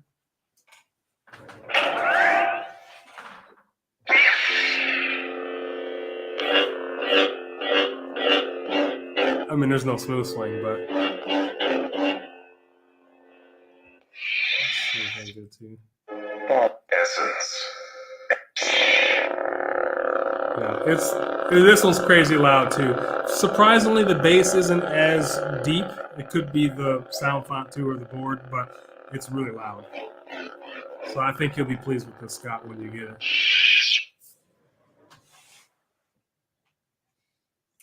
Definitely sounds good. What did you say the speaker was on that thing? 30 millimeter. So it's big. 30. Yeah. Yep. What was the make of it? What was the make of it? That one I got from the Saber Armory.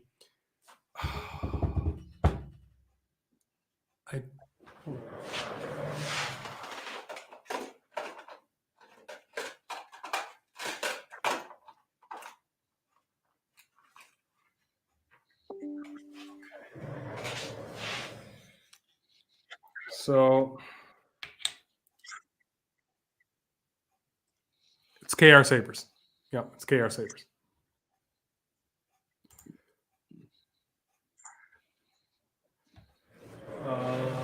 So that, let me find a 28 around here. Right. Okay, so just to give you an idea, I've got a 30 millimeter and a 28 here, and I'm going to show you the difference between the two. This is the 28.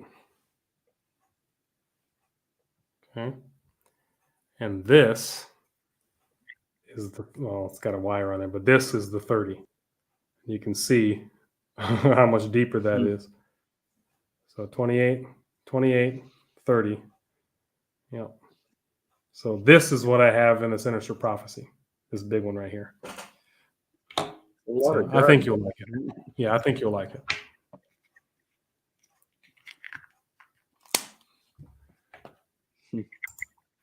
Really deep. I have I think 3 of these, and I've been wanting to install it for the longest time, but I couldn't find a hilt that was large enough for me to fit it in there.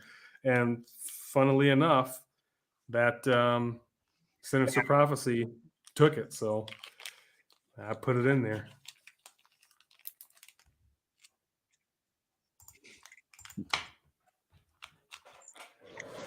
So I look forward to your review and unboxing, Scott. What's that? I said, I look forward to your review and unboxing of that Sinister Prophecy. It's like, you know, these hilts, they're getting like double reviews. Like, you know, when the Bad Axe comes out, yeah, the thing is like, who knows how many Bad Axes Rob sold, but there's at least 2 of them that are going to get reviews on the same week, possibly during the same live stream, or not. Well, you know, you're getting yours before me just because of geography. But I don't know. You always tend to get your stuff before I do. Yeah, but I mean, all right. Well, yeah. I mean, I'm gonna have to unbox it, but I won't necessarily like release the video. You know, we're both dueling. People will watch yours. I mean, you're I don't know, more refined than I am. I tend to more refined. I don't know. Hey, you know what? You and I are both in the same boat where we're not certain people of the TikTok variety who have, you know, multiple tens of thousands of subscribers for whatever reason, you know. We're Yeah. down to earth. We're real like bread and butter, just basic sort of, sort of guys. We try our best, and we're working with. We don't have certain attributes that allow people to really, really come to us for not just our content, but the content of our character. I guess I don't know. Let's not sound too bitter. Nope. Yeah. I just do this shit for fun. Folks, I think you can expect that once we get our bad axes, that you'll get unboxing videos from each of us, very excited ones. You'll get reviews, and then I'm sure we're going to have a live stream where we both discuss the saber and kind of give like another basically like expand on our reviews. And then we can also compare too, because we've got actually between the both of us, we both have a Dooku saber, we both have a Vanquish, and we'll both have bad axes. So we'll have plenty of curved hilts that we could compare with, and say, hey, what this is like compared to the other. I like my Vanquish, but the Vanquish seems big to me. I feel like the bad axe is going to be like just this part, with maybe a slightly more aggressive curves. Definitely a one-handed saber. So I'm looking forward to putting that in the hand and comparing the two and feeling that. And it's going to be really exciting. The bad axe is definitely not going to be a Bane. Then I also have a. Oh, that's right. The Bane was my first choice. I wanted the Bane Mark II, but it was sold out. I didn't want to wait, so I went with the Vanquish instead because that was the other curve hilt that they had that I thought looked pretty good. And I'm very happy with the Vanquish. And I thought, should I still go for a Bane? But now once I got my ASP saber with the Bane emitter, I just didn't bother getting a Bane. Yeah. Once I pieced this together, I felt like I didn't really need a Bane. So, but yeah, so you have to compare that one too. Basically, do a you have the luxury of doing a curved hilt showdown. I have, I still have to, probably what I'll end up doing is I'll have to send my my Dooku to you, and you can fix my ham-handedness with that. Let's not discuss it, please. But I also have a Vanquish. I have a Bane. I have a really, really nice curved hilt saber made by Custom Diversions, which that has a Nano Biscotti V4, and I'm always going to love that thing. And I think that's pretty much it. Oh, and then what I should do, I've got it. Are you ready for this, Emery? Yeah. You're going to love this. I am going to do a comparison video of my Genesis Custom Sabers Bad Axe and my Black Series Asajj Ventress. Oh.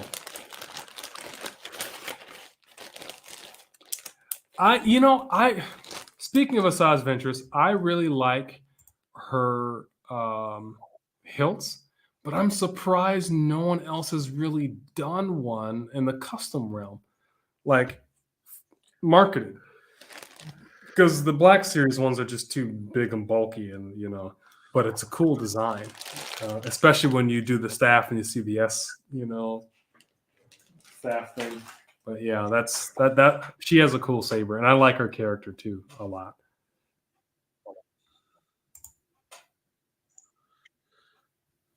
Where did you get okay, you have a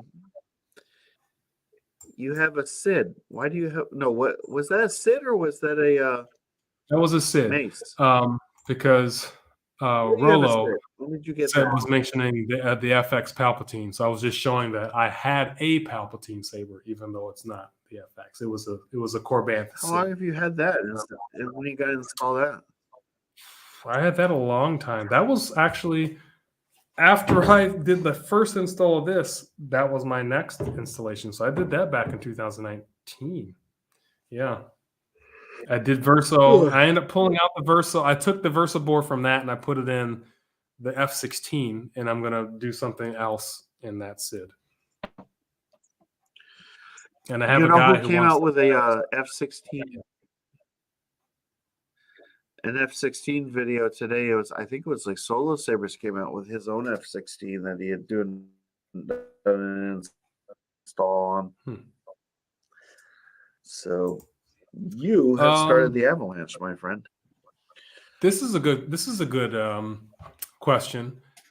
The new hilts from KR Sabers. I think they're beautiful. And actually, Jeremy Solo Sabers already installed one a couple days ago.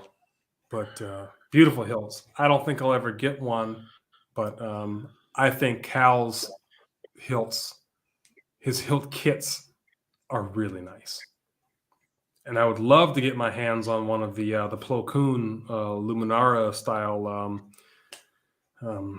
hilts, but they're really hard to come by.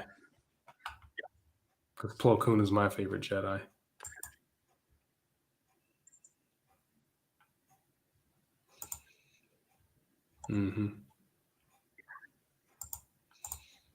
Greetings, Shadow of Wolf.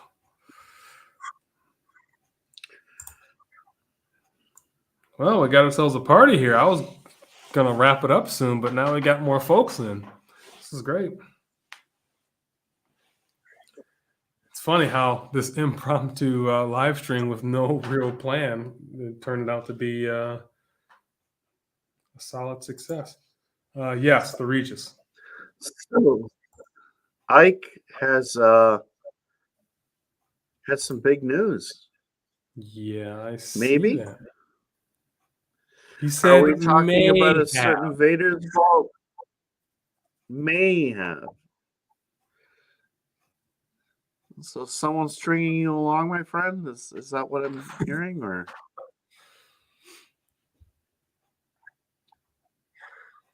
Yeah, Ike and I connected Nah. the other day. We were talking about his Star Killer that he's going to send me to install and review, and him and I have something in common, and I'm greatly respect that.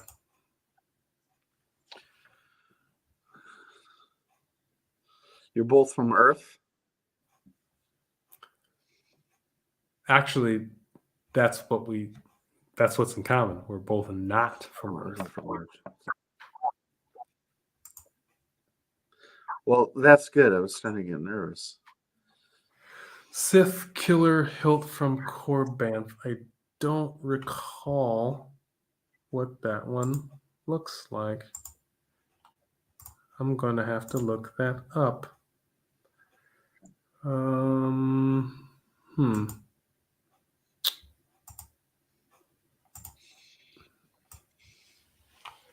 going to pop that over here and do a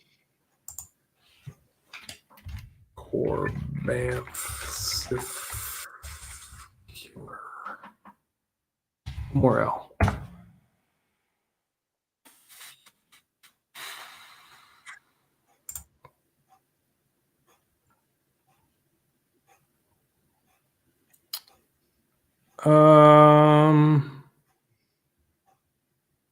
No.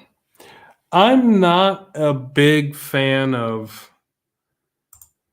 these like big claw stuff. This kind of looks similar to what was that Ultra Sabers one? Not the Butcher. Raven? Yeah. Yeah.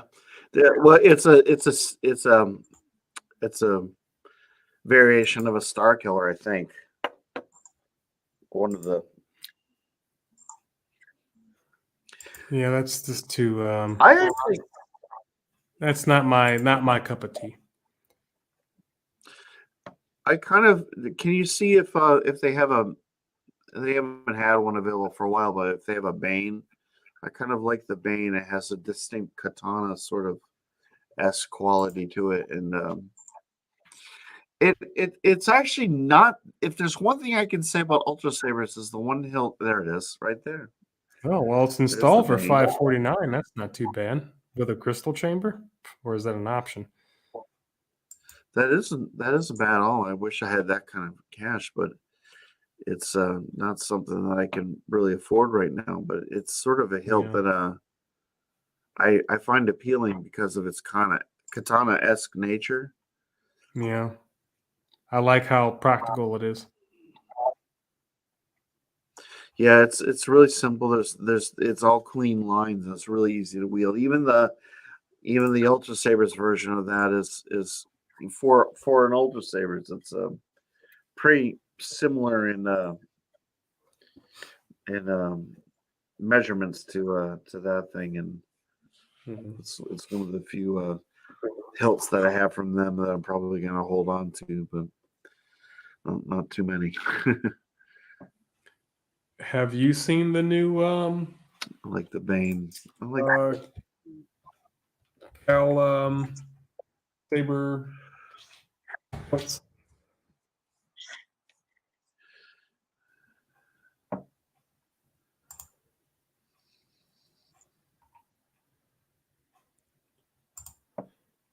it looks really good. the new what? It kind of broke up.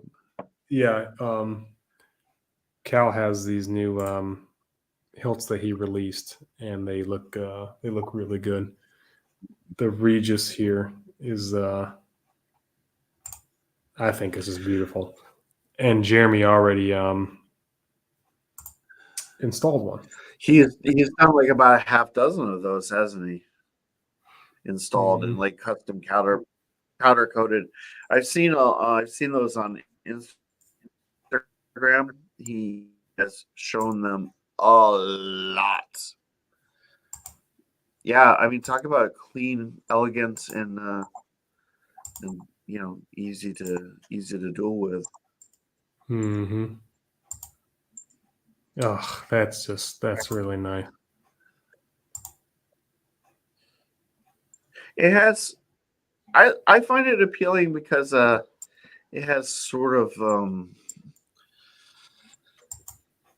a little bit of a nod to an Imperial Knight hilt. I've always been partial to the Imperial Knight hilt, and it's the qualities that it has. Sort of reminds me of a Qui-Gon, a very very sleek Qui-Gon kind of. Any saber with a sheath is kind of really really cool in my book. Mm-hmm.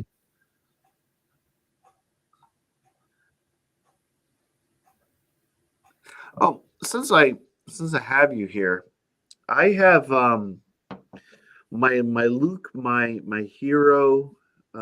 It's the who makes the freaking thing? Is it Carrot Sabers? It was the I don't know if you ever watched my unboxing, but I got this Neopixel. It's a Luke hero, the one with the really what the hell? I'm starting to get a little tired, so I can't remember what it's called, but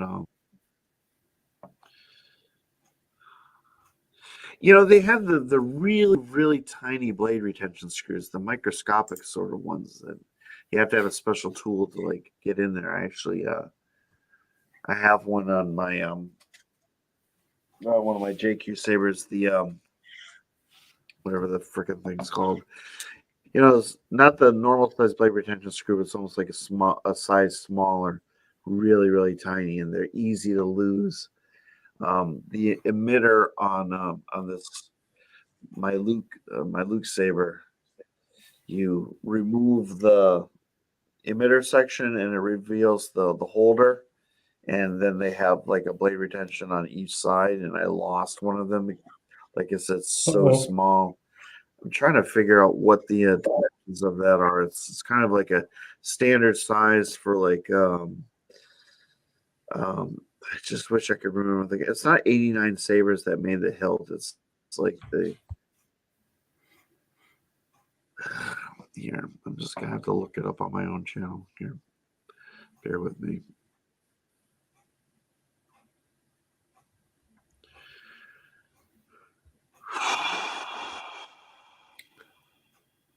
3 hours, 40 minutes. videos. It is Really 2:40 in the nice morning. install on that Luke hilt I have. I'm really happy with it. Let's see.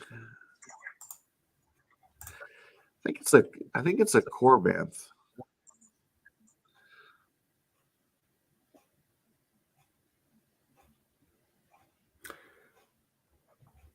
All right.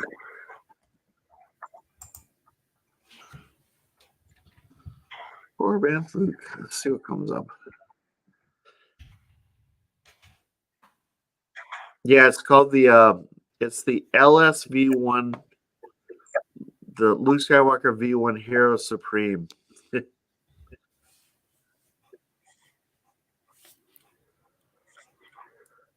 So I think it is time for me to call it. This has been a Good.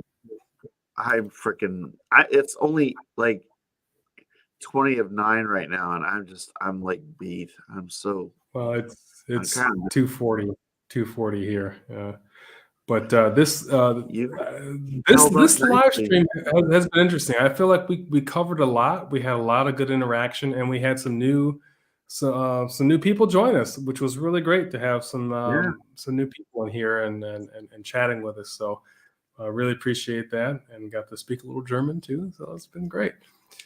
I know that was just like we were hitting like a lot of different locations. Mhm. Yeah, It is on my that hope. bombshell, I feel like we have I'll chalk this up for a success. It is my hope that the next time we gather, it will be to discuss our new Genesis Custom Sabers bad axes. So fingers crossed. I hope that the force is with that you, would my be friend. nice, but I think we're a ways from that. Mhm. But you never know. You never know. Yeah. But probably in a couple weeks or maybe 3 weeks, you and I are gonna be itching to lay into the community about something that's been up our craw. That's usually how these things happen. You and I we start with a conversation. It's just like, yeah, we gotta talk about this. We got issues. Yeah. All right. Well, Yeah, everyone, if you wanna really sign off, appreciate you joining us this time. I know it was a long haul, but I really enjoyed this one, and we look forward to seeing you next Me too. time when we hopefully have some bad axes to show off and discuss.